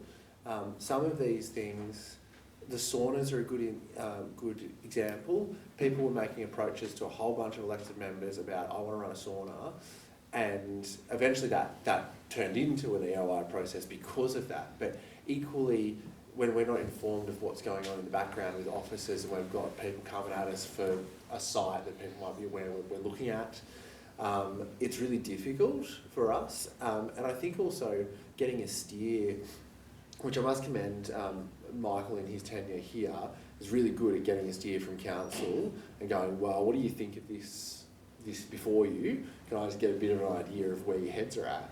I don't think all public servants do that. In this instance, I think on some of these proposals are big bickies. I mean, Stadium 2.0, that's an unsolicited bid. That's a serious proposal. Imagine if we had left that in the hands of officers and then we didn't hear about it for 6 months, 9 months, 12 months because of the process. So I would like to understand what that would look like with council being the approving officer. Other than that, I guess the only other bit of generic feedback, or generic commentary, is that I'm a big fan of unsolicited proposals, and I think that to a degree you're stealing someone's IP by taking their idea that they've come to you with and then go to the public to see if someone can deliver a better, cheaper model when they've put all this thought into, I've got this great idea, this would be amazing, I want to do this, and they come to us and say, yeah, we want to do that, and then we go and hand that off to some international conglomerate because it's been through an EOI process and they can deliver it cheaper and better. And it's not IP in the truest sense, but it is something that, you know, I think there is an ethical compass there. But I do love unsolicited bids and private proposals for triple Ps. So I want to see them, and I want to see them handled both ethically and transparently, but also give a nod to the people who bring them to us for the work that they put in. We certainly won't steal people's ideas and sell them out to the market. That's not how we operate. And that's indeed why we have a policy like this, so people fully understand the framework within which, if they come to us, how their idea will be considered by them. So they know straight up how we're going to deal with it. And we would always deal with them ethically and appropriately. Yeah, no, of course, and that's the important part of having a framework, is that we get fair treatment and everyone knows what we're going for. The only point I was going to add, Lord Mayor, was that I would encourage a fee. There is officer time, officer work. If you're bringing 2.0 or a sauna or a wellness centre and you're a genuine bona fide business person, if it costs you $2,000 to make a representation to the CEO and to the council, I would say that's just the cost of doing business. Okay, further discussion, further feedback? Any further feedback? Can I ask, sorry, I'm interested in what Councillor Posselt just said. Does that happen anywhere else? I mean, I'm not against it at all, I'm just wondering, is it... Oh, we'll take that on notice. Well, I'd just be curious, because then we actually have a fair value. That's why I ask. Thank you. So get some further info on that before we finalise it. Thank you. Any further discussion or comments?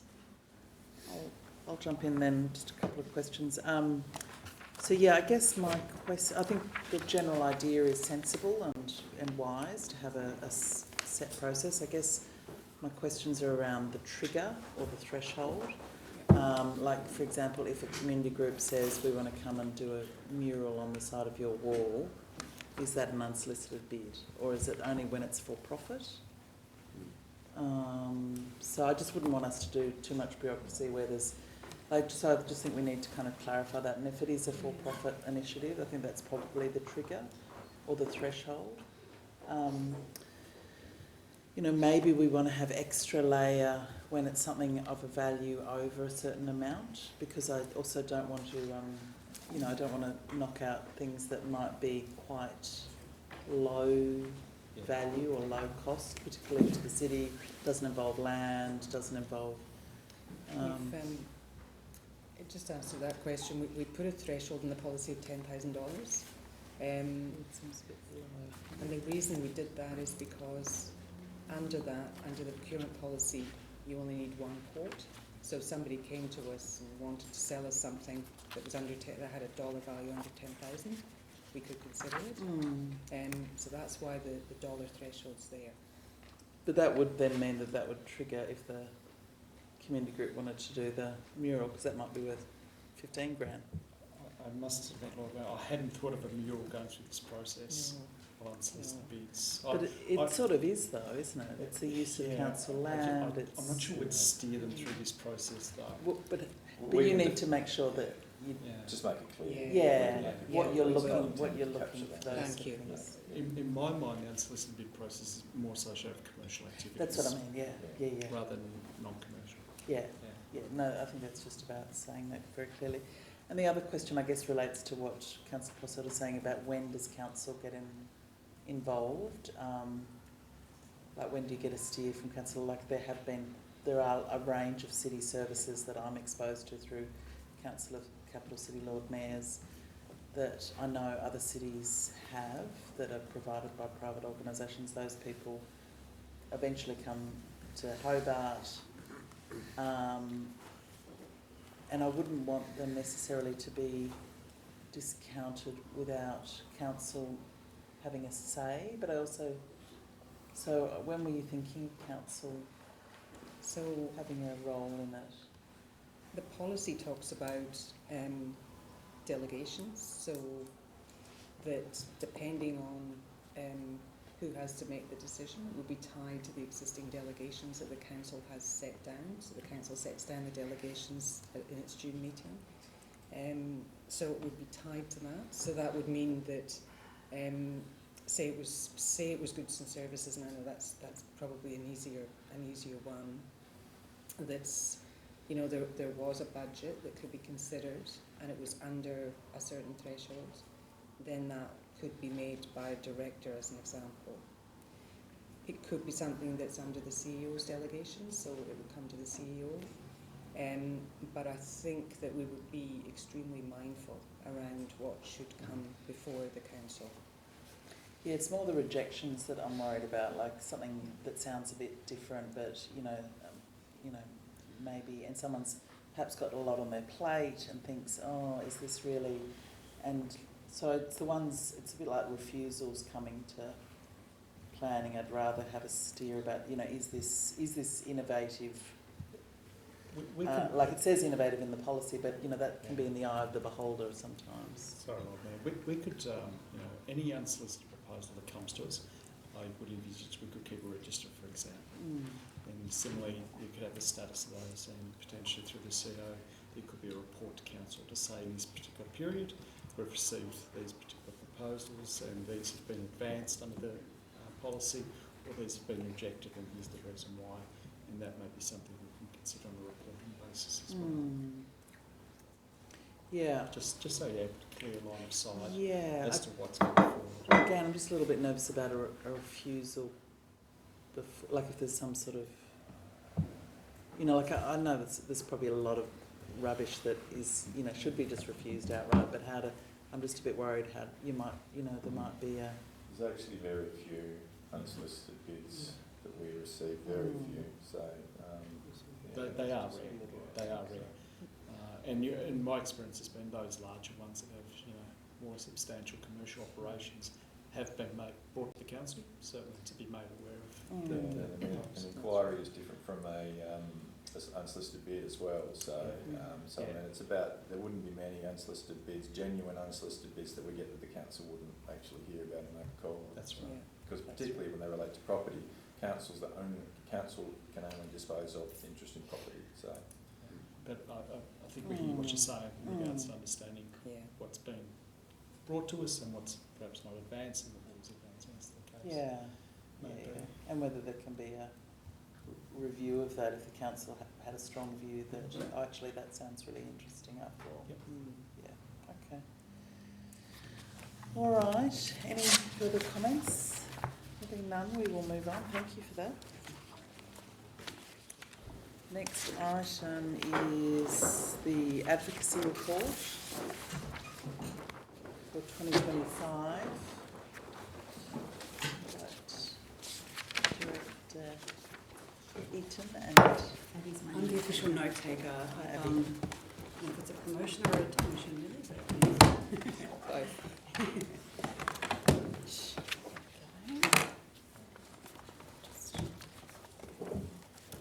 Okay, so I'll take the report that's been circulated as part of the agenda as read, and I'm now going to just jump into some of the key activities, refinements and next steps around our advocacy approach.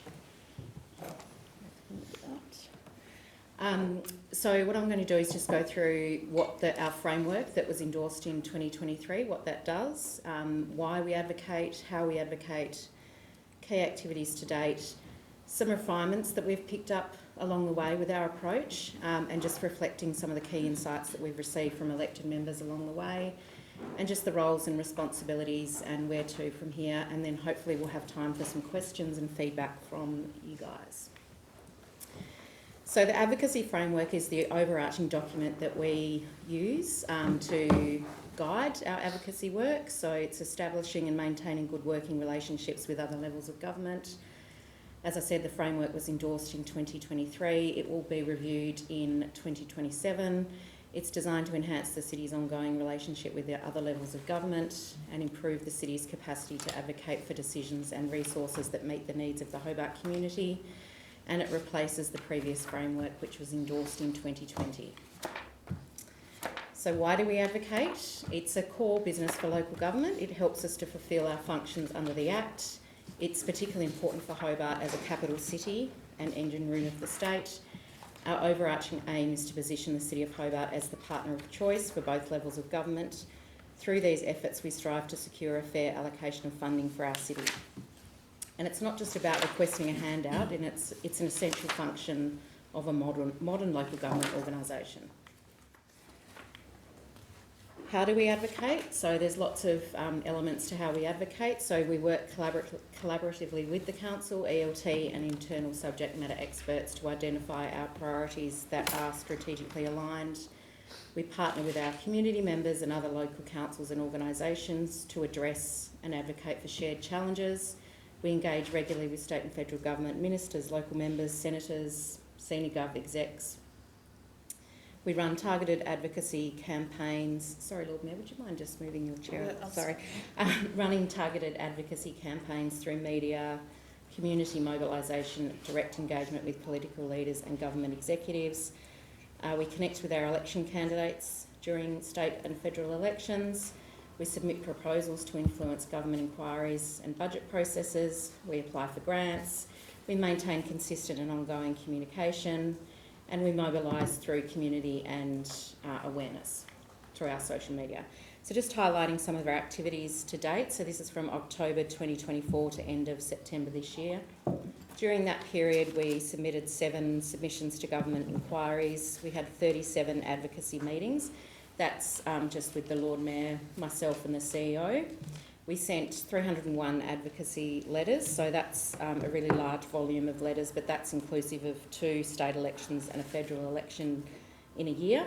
So lots of letters to candidates, congrats letters, etc. We had 12 government grants that we applied for. So some of the achievements would be, that I've highlighted here, is actively participating in the strategic review of Mount Wellington. We initiated the development of a Greater Hobart Sport and Rec infrastructure strategy, which is being led through the Greater Hobart Strategic Partnership. We secured $12.5 million in funding through the recent state election, including $80,000 towards the DA costs. We secured funding of over $1 million through the May 2025 federal election for the Hobart Rivulet. We developed a comprehensive analysis of funding to the electorates and the LGAs as a basis for future advocacy, and that piece of work will come to you guys at a later point for discussion. We assisted in securing $8 million in funding from the federal government towards upgrades at the Domain Tennis Centre, and we retained and redirected $2.65 million in funding initially allocated to the warm water pool to a number of community infrastructure initiatives. We prepared 3 advocacy plans, so 2 for the state election and 1 for the federal election. We undertook a visit to Canberra in August 2024. We prepared a budget submission for the 25-26 state budget. We held a joint City of Hobart and Cabinet meeting in October last year, and we'll schedule another one for early next year. We hosted a joint Shadow Cabinet meeting, hosted an open day at Hall Saddle. In terms of refinement, so from our approach, which should always be agile, I've just identified some refinements to our current approach that we should consider moving forward. Some of the key examples include avoiding unrealistic asks, especially for projects that aren't shovel-ready. What we find is that the government just won't look at them. They want shovel-ready projects, so we have to be ready at a council level for when we're applying for funding. Addressing competing priorities that challenge the focus and impact of advocacy efforts. We need to utilise our community and stakeholder voices more, and I think a tangible example of that would be the Phoenix Basketball Club. We kind of left them to their own devices to advocate during state elections, and it sort of paid off with us, assisting them where needed, but they really drove that effort. Ineffective buy-in from political parties in response to letters sent during election campaigns. It's something that's been done for many years, but it's just not working. It's just not getting the cut through. So I think we need to sort of review how we approach candidates, in future election campaigns. And then the other element here is ensuring every advocacy priority is supported by a robust evidence base. So, really speaking to the why we need this project, why it's important for Hobart, and any sort of data that we can align to that ask. So some of the key insights from elected members in no particular order that we've received over the course of the last couple of years is keeping a list of advocacy requests smaller and more targeted, and particularly in line with already strategic priorities and plans that we have. Move away from a shopping list style document. Need to position the council as an effective delivery partner. Ensure the priorities document is viewed as a genuine request for support, not just a political promotional piece. Addressing perceptions that Hobart is not a preferred partner, especially as other councils are securing more funding. Recognise elected members as key stakeholders in advocacy efforts and actively involve them in the process. So in terms of roles and responsibilities, there's what I would define as 3 actors in advocacy. So you have the elected members, so yourself. So you're identifying and improving the priorities that we put to you. You're representing your community. You're being an added voice to when we're advocating for funding. The Lord Mayor, obviously, under the Act, she's the principal spokesperson for the city in terms of advocating and having meetings and doing media and the like. And then there's the CEO and myself, so we support and lead the city's strategy. We set direction for advocacy campaigns. We continue to build and maintain relationships and represent the city at high-level meetings. So just quickly, where to from here? So we're here now, we're discussing and reviewing our current approach. The next step will be where we want to head in terms of our next set of priorities. Do we want to stick with the same set of 6 priorities, or do we want to reset? So that'll be another discussion at a future point. Q4, so end of the year, we'll prepare a state and federal budget submission from both the city and the Greater Hobart Strategic Partnership.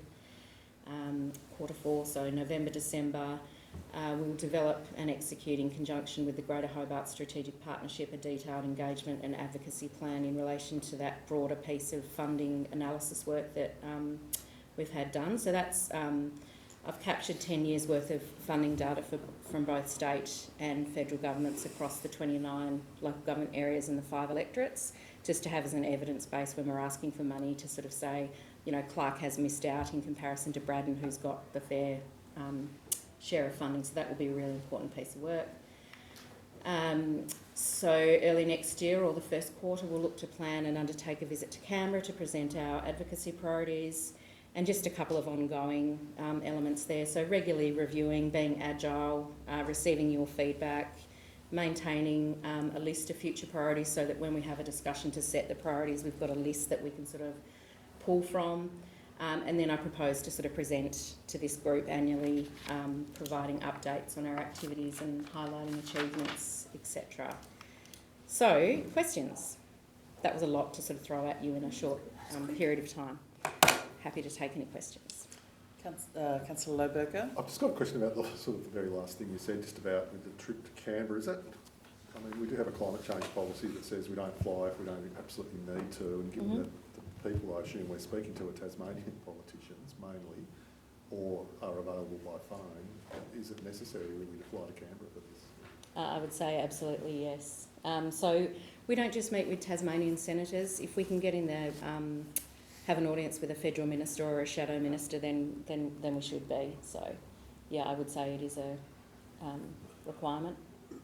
Yeah, and we've only done it once, I think, in the last 2 years. We'll travel to Canberra to present our priorities. Alderman Broomfield. going to say, I'm glad you've included elected members generically in there as well. It's nice to try and find a way of being able to be valuable to the council without necessarily, you know, I don't want to overstep your role there, but sometimes you want to know that you can make a difference and, Yeah. and do something. So Yeah. it's actually quite appreciated. Thank you. Great. Councillor Elliott. Thanks. Can you just talk me through the process? So you said, so I remember, I think I was a bit put out last year when I went to Canberra and felt like we hadn't approved the advocacy priorities last time. Mm-hmm. So what will the cycle, the steps be? Will each year council will approve its set of priorities for that year and then the trip to Canberra? That would be my expectation. Yeah, we modified that on the basis of the feedback last year. Yes, yeah. So yes, yeah.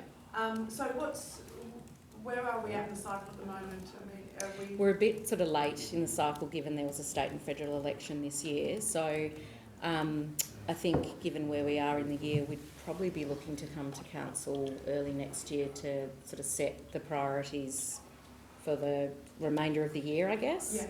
Yeah.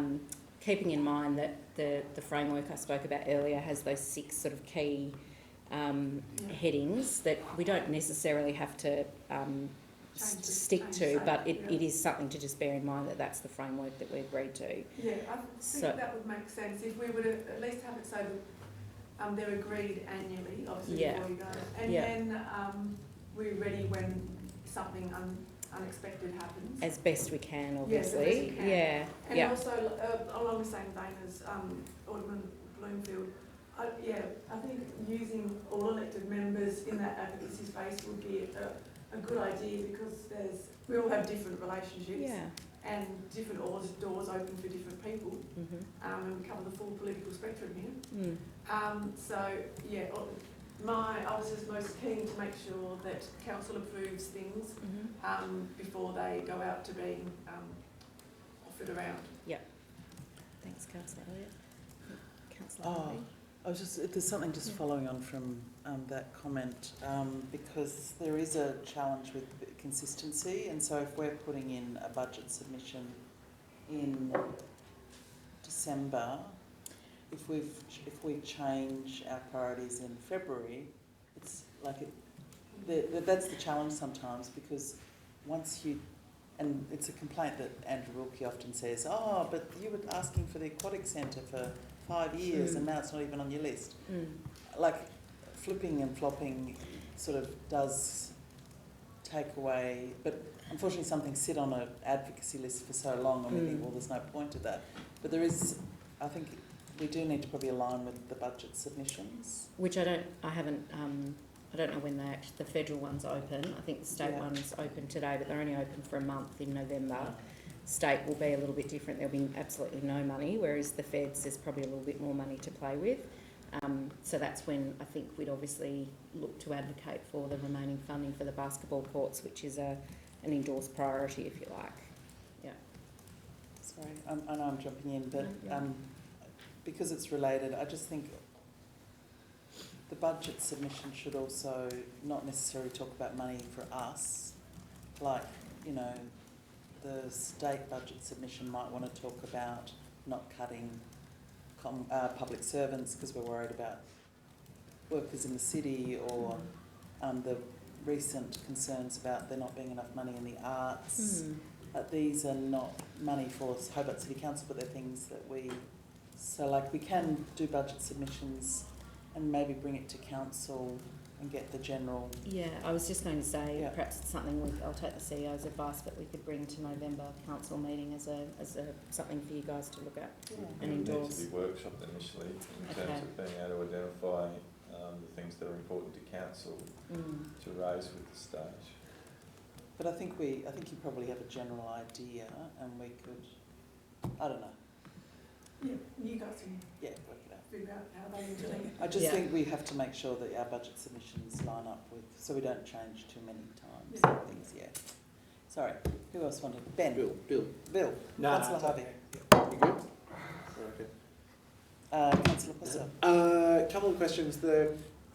Getting rid of the shopping list. So I guess for our advocacy since I've been here, we've had quite broad, like, you know, helping us with climate change, diversifying transport, but then specific things have crept in. And Phoenix is a bit of an interesting one because how it has kind of, I know it's been through the council process, but how the hell one basketball club has wound up with a top 5 advocacy project for a capital city when you actually take a step back from all of the lobbying and especially without the context of a strategic plan for community sports from the municipality, is quite an interesting exercise in and of itself. But we've got a shopping list for individual items like Phoenix basketball, but then we've got help us with climate change.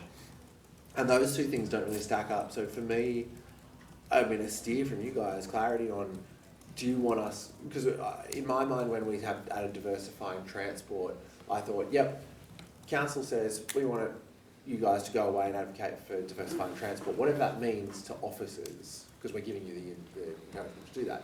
But do you want us to tell you, we want you to give us, or go and chase money for Collins Street specifically, because there's a difference here, because the Phoenix one should have been worded up as community sport. If you're going to keep it consistent, we want you to go and advocate for community sport, infrastructure, diversifying transport, infrastructure, climate change, they're all the same level, but one is dipped below. So which is it in our advocacy list? Because that goes to the shopping list thing.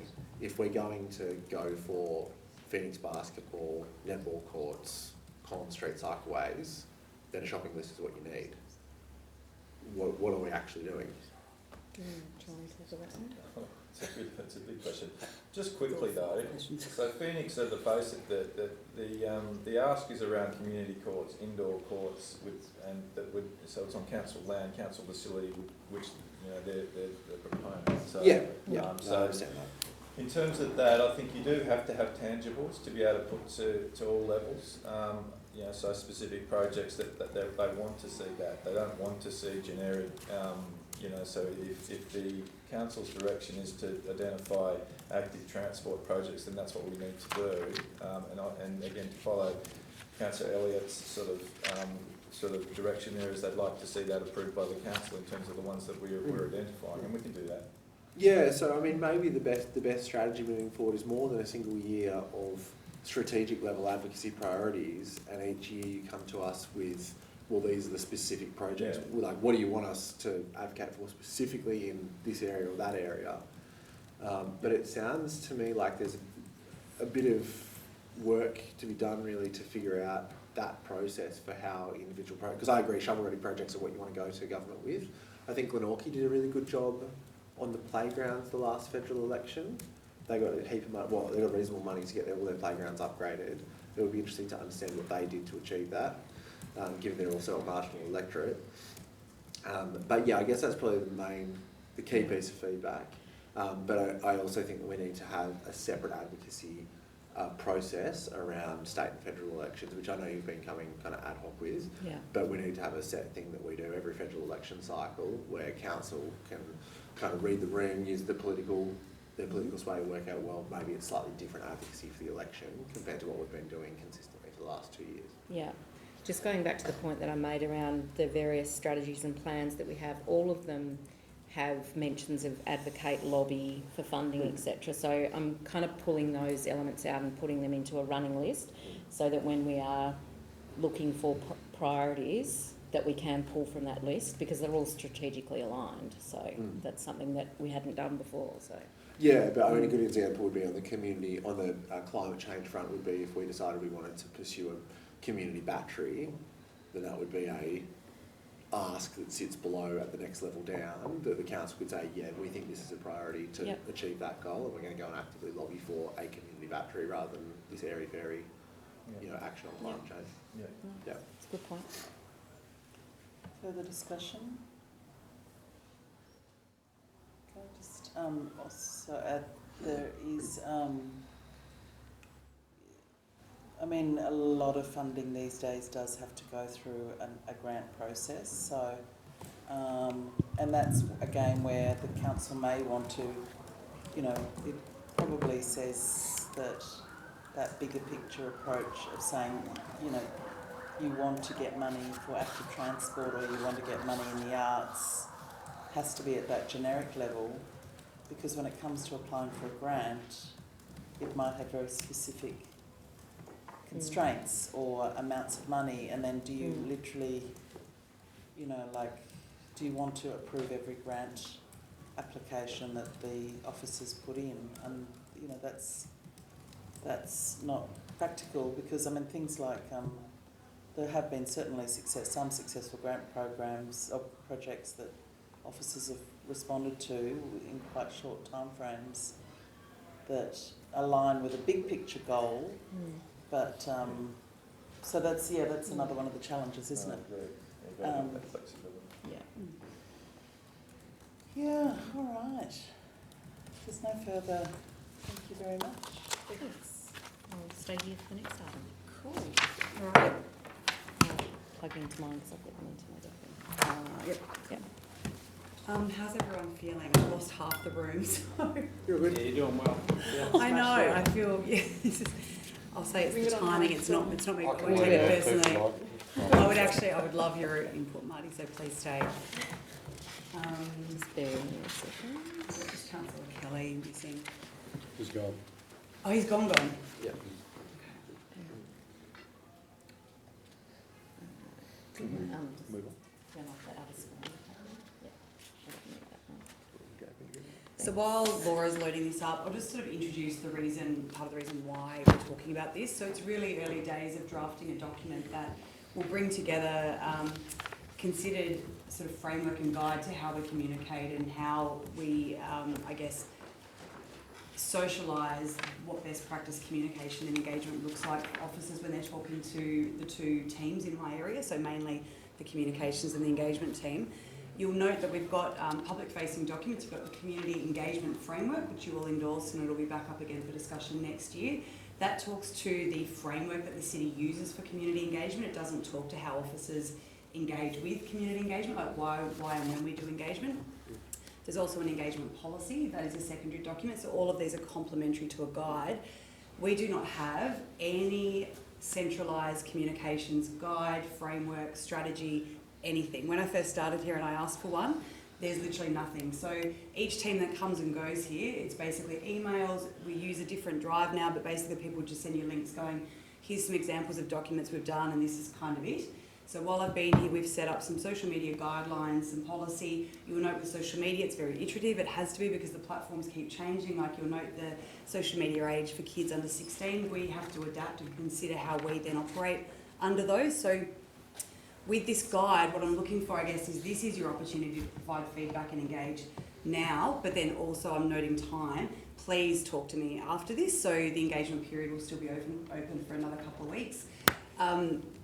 We aren't bringing this to council because we don't want this to be a fixed document that then sits in train for the next couple of years. We want this to be something that we can keep making certain changes that adapt with the changing environment of what is best practice. And you'll note I do listen and I learn from feedback I get from all of you, as well as our community, as well as officers, our leadership team, and we apply that internally, and we have a lot of discussions around trying to come up with the best engagement and communication experience that we can for our community. How am I looking? We're having some technical issues. So can you see if you can open it on your Canva? There we go. It wouldn't work for me, so there you go. So, Go back to the beginning. you reckon? All right.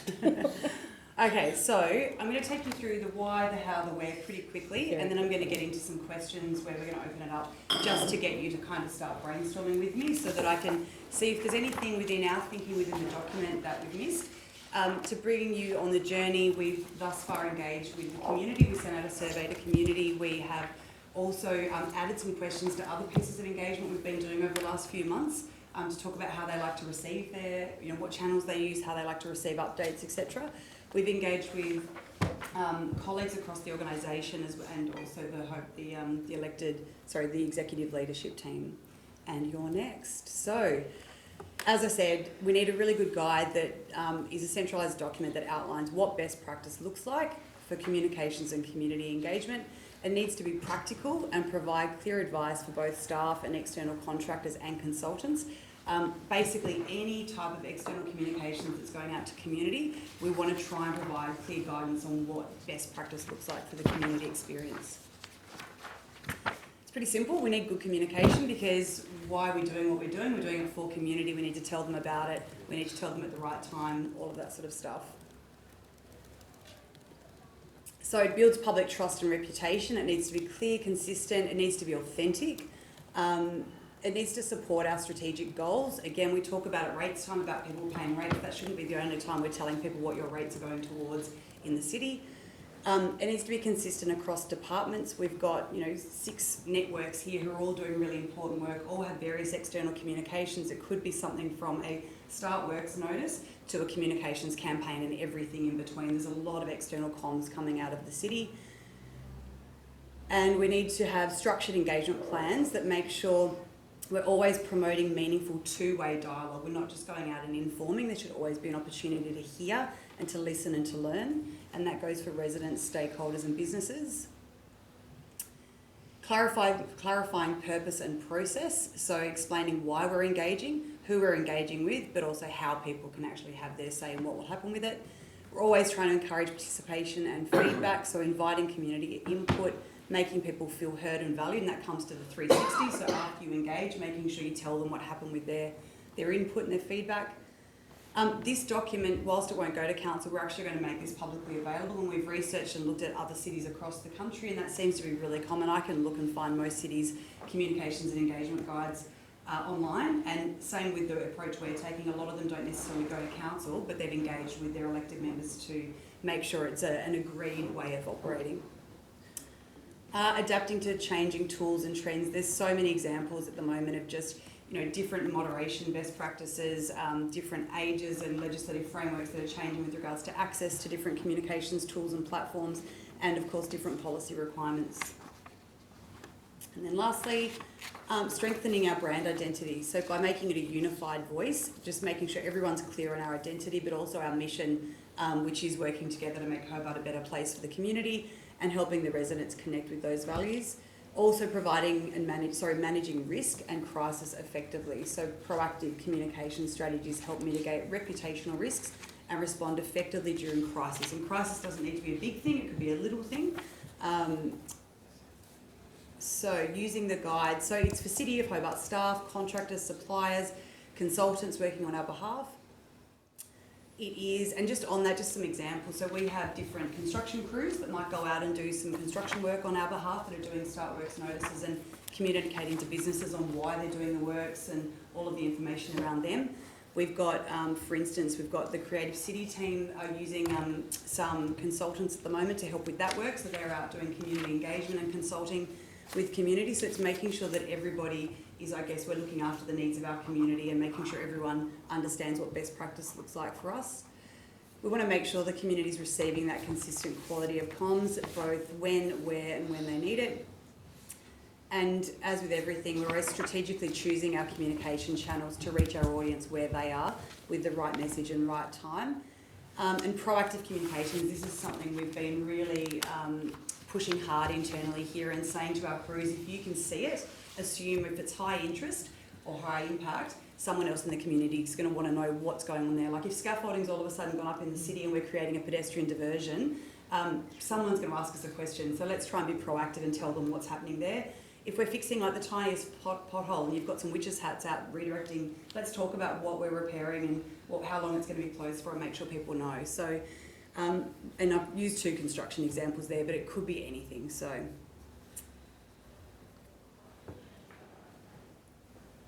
today, straight into it. First of all, has anyone got any questions on the purpose behind this session? So that's good. I can just make one comment on one of your earlier slides. Yes, please. I think you listed some, I can't remember, it was way back, but talked about what your social media should be. And one thing I had done is that the information needs to be impartial. Like, without an opinion overlay, like it needs to, other than the council's opinion. Yeah, I was going to say, like, if there's a council decision on anything, then you should hear that loud and clear. Yes. But yeah, no, it's a good comment, and I guess it is one of those things. We've got people writing all of our content. It's not AI; it's a person communicating it. So whilst it should be it should be impartial always. Yeah. You know, please, if you ever see an example, I'm always happy for people to point I it mean, out. the classic one is the roundabout with the bike lanes aren't causing traffic delays. And that was a learning moment. So Yeah. we've talked about that internally. I'll happily share another example where the team, Facebook is basically our information community notice board, so it's very much just what's happening, and you won't really see any kind of funny trending posts on there, that kind of thing. It's really a notice board. Instagram, the way to not just keep your audience engaged and entertained, but actually so people actually see your content. Instagram's a really hard platform to make people see your posts. The algorithm keeps changing and it pushes kind of boring static posts down. So you will see the team on Instagram lean into popular trends, but they'll align it with, they'll have a strategic intent. And there's been examples where that hasn't necessarily landed, or the trending meme has something that has been on review, something that actually doesn't probably align with our council values. So all of these, and we took some feedback on that one and adapted, and I actually updated our social media sort of terms of use, our policy straight away. And that's why we want this document to be adaptive and agile. Yeah. Can I just make provide a different perspective on that? I think we're living in a world of misinformation, and councils are in the process of creating change in their communities, whether we like it or not. And sometimes we do need to help educate the community about changes that are happening and provide some balance to, a lot of misinformation that is out there about certain things. So I think every council has to make decisions and judgment calls, and professional communication staff and others have to make a decision if there's a lot of misinformation circulating about a particular council policy. Council needs to lean in with information to correct and improve understanding and provide fact checking and those sort of things. And that's where I think when we're doing that, choosing the right channel to do it at the right time, so hitting the right audience with that is really important. So that's the kind of feedback that will be great as we go into the survey. So basically what we're asking for today is... I don't actually think it's not working on my computer. The Mentimeter? So what we might do is just give some time, is just circulate some questions. Okay. Yeah. So basically looking at your experience with communications and engagement at the city, what works well, what we could improve on, and if there's other cities or brands that you think that do it really well, where we could apply some new tips and tricks, etc. And we did have a great survey, but as with all the best tech, it has failed us tonight. So what we're going to do is go back. Have you got the questions at all on? Yeah, I hear. Okay, so we'll read out the questions basically, and I will take some notes. Is that the one? The 1 to 9. Yeah, we probably won't get through the 9, so we might just start with. Do that and get it back to you. Well, actually, that's a good idea. We'll just circulate them offline, and if you can There might be provide some just feedback. Yeah, I got just general comments. Yeah, do general comments now, and then I'll send the survey as well. Yeah, Okay. comments. Yeah. Great what you're doing, right? Communication and engagement, to me, I bring it back to customer service. Yeah, absolutely. Okay, I've been a customer service focused person all my life, right? One of the fundamental things I constantly get from people out there, whether they're business people, whether they're anybody, I get phone call after phone call. Can you tell me who the compliance person is? I got an email from compliance. Like, that is so impersonal, it's unbelievable. Completely. Okay? So, to me, if an email is going out to a client, a customer, a ratepayer, it should be Marty Zuko, compliance officer.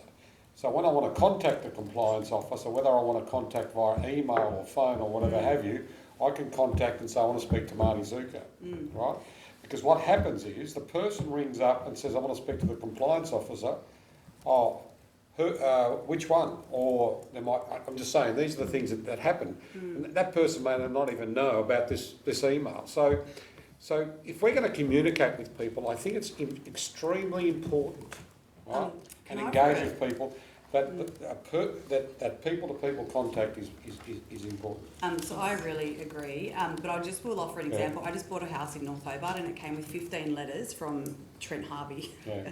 our plumbing person, with like all these. So like, I don't know if something's changed along the way, but they're definitely writing. Well, there with might a be person's some signature doing, now. some not, but I'm just Yeah. saying. We'll I raise think that as it's good. executive. My expectation is that we have people's names on the Absolutely. document, so I'll Yeah. raise that executive this week. Because I had one last week. Yeah, Friday. no, Oh, okay, It's right. not on.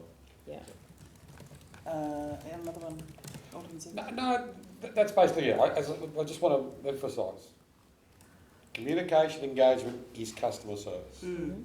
Can I share something else I think we're doing that's going to be really exciting is the launch of a proper CRM system. So any single touch point of the city, you'll have a warm conversation because I'll be able to say to you, oh, hi Marty, you know, I know Louise spoke to you a week ago because we're about to fix a pothole at the front of your business and we're about, like just, you'll know every interaction. I think that's going to be something really exciting from an experience, a communications experience.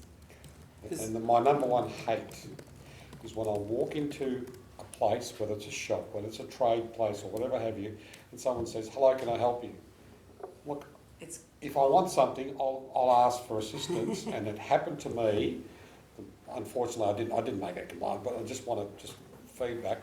There was a new person working in the customer service there. I've walked in to go and meet with, I think Karen, it could have been, and the person goes, oh, hello, can I help you? I'm going, I hardly walked into the place, and I've got someone saying, hello, can I help you? I think that... Have a nice day, Marty. I was going to say, is it too much? Oh, well, I think you're walking into a building and all of a sudden you get confronted with this person wanting, hello, can I help you? Like, Too aggressive. Yeah, I personally take that because I hate walking into a shop. I hate walking into mine and someone walks up to me and goes, oh, can I help you? I'm going, I'm browsing. You know, then the next person walks up to me and says, can I help you? I'm going, well, hey, you know. Gotcha. You know. Yeah, yeah. You know what I used to teach my staff? First thing to say when the people walked in, if they were close thing, hi, hello, how are you? It's a different approach. Do you understand what I mean? So you've made the contact, but you have, you know, you're not about serving and you just say, hello, how are you? They go, yeah, I'm great, thank you. You know, And not have a nice day. I don't like that one. Councillor Kitsos. Have a nice day, Bill.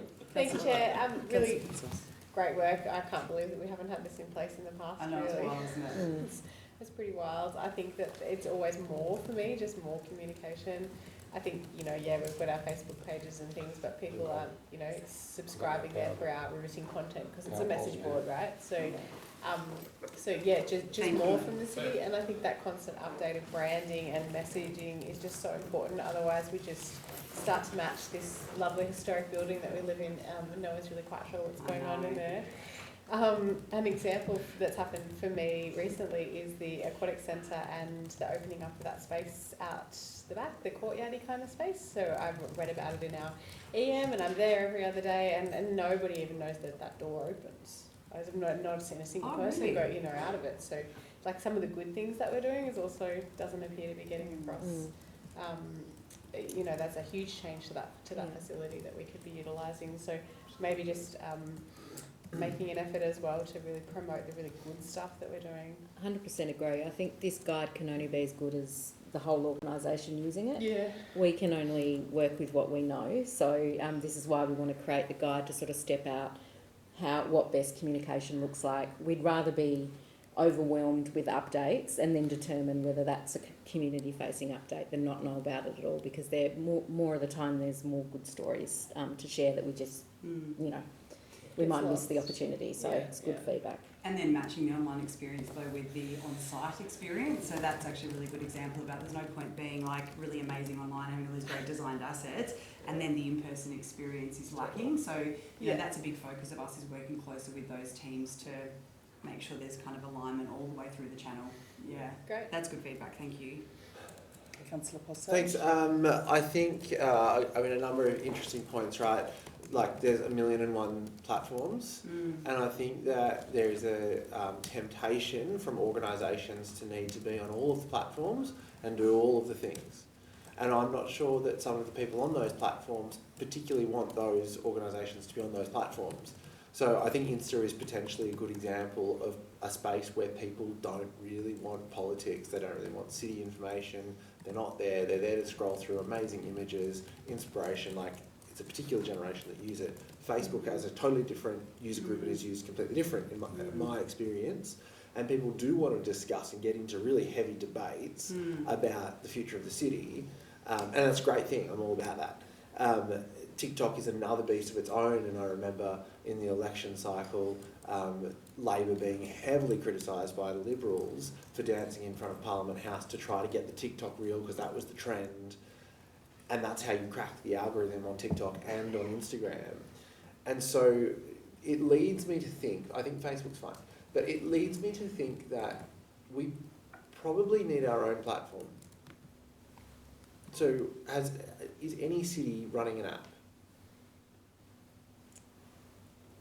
Well, I mean, you've got Trump with Truth Social, if you want an example. No, and I don't want social media, so I want an app that's a really highly designed, well done app that you go to. So all things City of Hobart, you want to complain about a pothole, you want to know what's going on in front of you, you want to know what events are on, you want to know where the bands are playing that night, you want to know where your plumbing permit's up to. You have a portal, you sign in, you go, cool, I'm Ryan, I live here. This is like, you go to building permits and you can see all that stuff, but you can also go to a more socially focused message board that is just telling you all about the city's stuff. So not necessarily an app, but when I was with some other city directors, the City of Miami have turned their website essentially and the key entertainment services into a web app. So they actually have, it's a really highly searchable content, so you can look at what's on in the city. Yeah. You can also, like, even on ours, you can type in your street address and it will tell you what's happening near you. But some cities have added other layers of their data, so it will tell you also what potholes are being fixed in the area, street closures, like something happening with the dog park, or like there's different ways. Like I think as well, Abby, if you can, so some of the inquiries that drive a lot of my EM requests are quite generic inquiries, like this street's really bumpy, when's it going to be resurfaced? So some of the things that we can put and make publicly available, if in a well-designed app, is our prep and reseal program. We go publicly available. Yep, your street's listed in 3 years' time, and it just stopped. Everyone's got the information. I think in modern times, and we saw it with the transport team's parking app, I don't think people, like I drive almost everything from my phones. I rarely open my laptop other than to use the hub, because the hub, but other than that, I pretty much operate on my phones in a professional capacity, let alone everybody out there who just wants to grab a piece of information. Most of us are on our phones doing that, which is why social media is appealing to the communications team. But I think that it would be interesting to understand if any cities in Australia have a dedicated app, what it does, but then also what that would look like from a contracting perspective, to contract someone out to build an app like that, which would be a big app, and how that interface would work. But if you really want to communicate with the people, I mean, I think that's probably the way to do it. No, that's good. Thanks. Councillor Purcell. Councillor Harvey. One of my complaints, I'll call it a complaint because it is how we present documents. And Councillor Purcell talked about how he only uses his phone. He doesn't lift his computer very often. But all our documents are designed by graphic artists who have giant screens the size of that TV.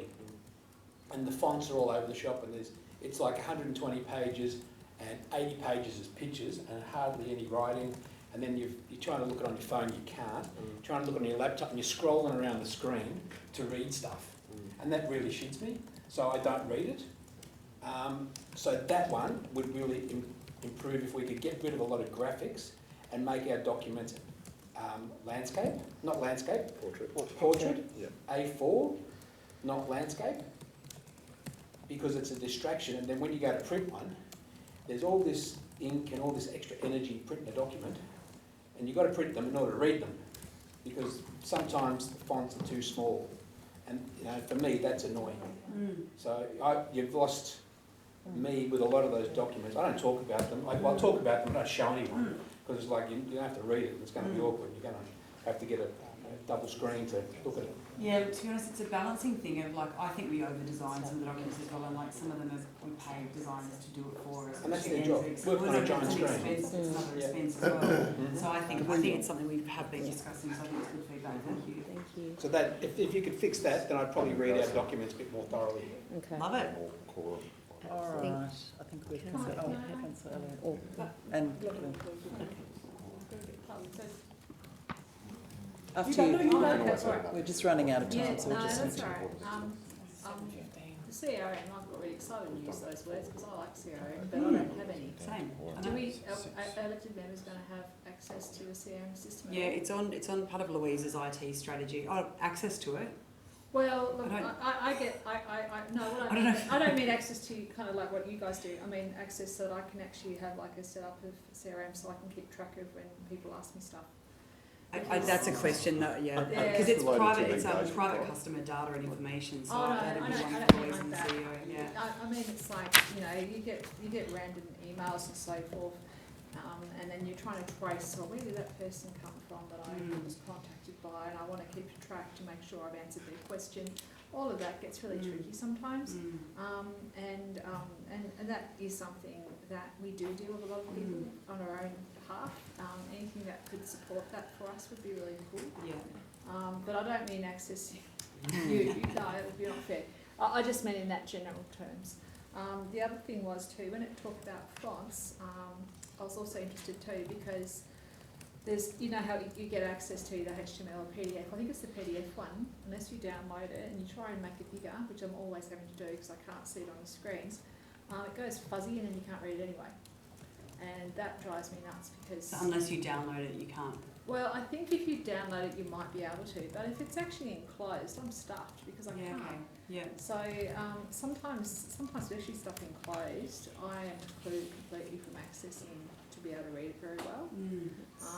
Yeah, so that was just something. Thank you. If you wanted to change something, that would be really cool. Thank you. Okay. Love the little bits of news because, you know, you're talking about all the witches' hats, like all of that content, yes. Even if we had an app, we'd have to still do social media. And excited about the CO. Yeah, that's it. Same. Great, Thank you. Very much. Excuse me, Chair, I think we might have a quorum issue. I need to pick up children at 7:15 and we're down to 6. Have we got, we've got more to go, don't we? Well, it's a reasonably important matter, but we might have to defer it. Oh no, I can stay. Well, we're going to lose quorum anyway. Isn't it full? Well, actually, it sets once we're all here, so it's set at 11 today. So it can, if there were 4 here, we can have a meeting, but it sets when the meeting So the quorum 6. Can we add it to tomorrow's agenda, the update? So we're all catching up tomorrow. Yeah, I mean, we can informally provide it. I think we can do it informally. Let's do that rather than, because Shane stayed all the way through. I don't think Councillor Kelly wanted to leave. He had to. So he would be really interested to participate. Absolutely, we can do another session, but I think I'd be happy to do it as an informal, if that's okay. So You've got to go. Okay. You've got to go too. Yeah, I'll be heading out shortly. 5 minutes. Oh, okay. Okay. Thank you so much. Thank you.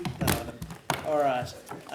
Let's just get this part of the meeting done anyway. Are there any questions you might be able to answer? Any questions I have one. without notice? Yes. Councillor Lohberger. Can we get an update on the proposal to run ads on bus shelters? It seems a long time ago. Yeah, so they're currently, we ran into some heritage concerns, and so we're working through those in terms of the proposal around the 3 of the most lowest, the easiest ones, I think, to be able to test that to see whether we can actually get them through. So they're the 2 in the mall. So that they're working on them at the moment, so that we can then test those to see whether we can get a development a planning permit for them. Okay. So great. We could have Lego probably be one of our first paid advertisers on that side. Yeah, that'd be great. Councillor Harvey. Can I ask, what's the status of the $1 million we got to remove willows from the Hobart Rivulet? Have we completed that project, or is it still ongoing? Still ongoing, Bill. Yeah, still going. It's second stage at the moment. I asked, I can send you an email because I asked the same question a few weeks ago. Pretty sure they're moving to Sandy Bay. I think it's a 3-year project, isn't it? Yeah. So it's not just the Hobart Rivulet, it's Sandy Bay and others as well. Yeah, as much as they can get done. So obviously we go through the stages and see how difficult it is and how much it's going to cost and then go from there, I guess. Yeah. All right, there's no further questions. I will close the open portion and ask for a motion to move into the closed. Moved. Moved by Councillor Harvey, All those in favour? Aye. Against? Carried unanimously. Okay, if someone could close the door and we'll move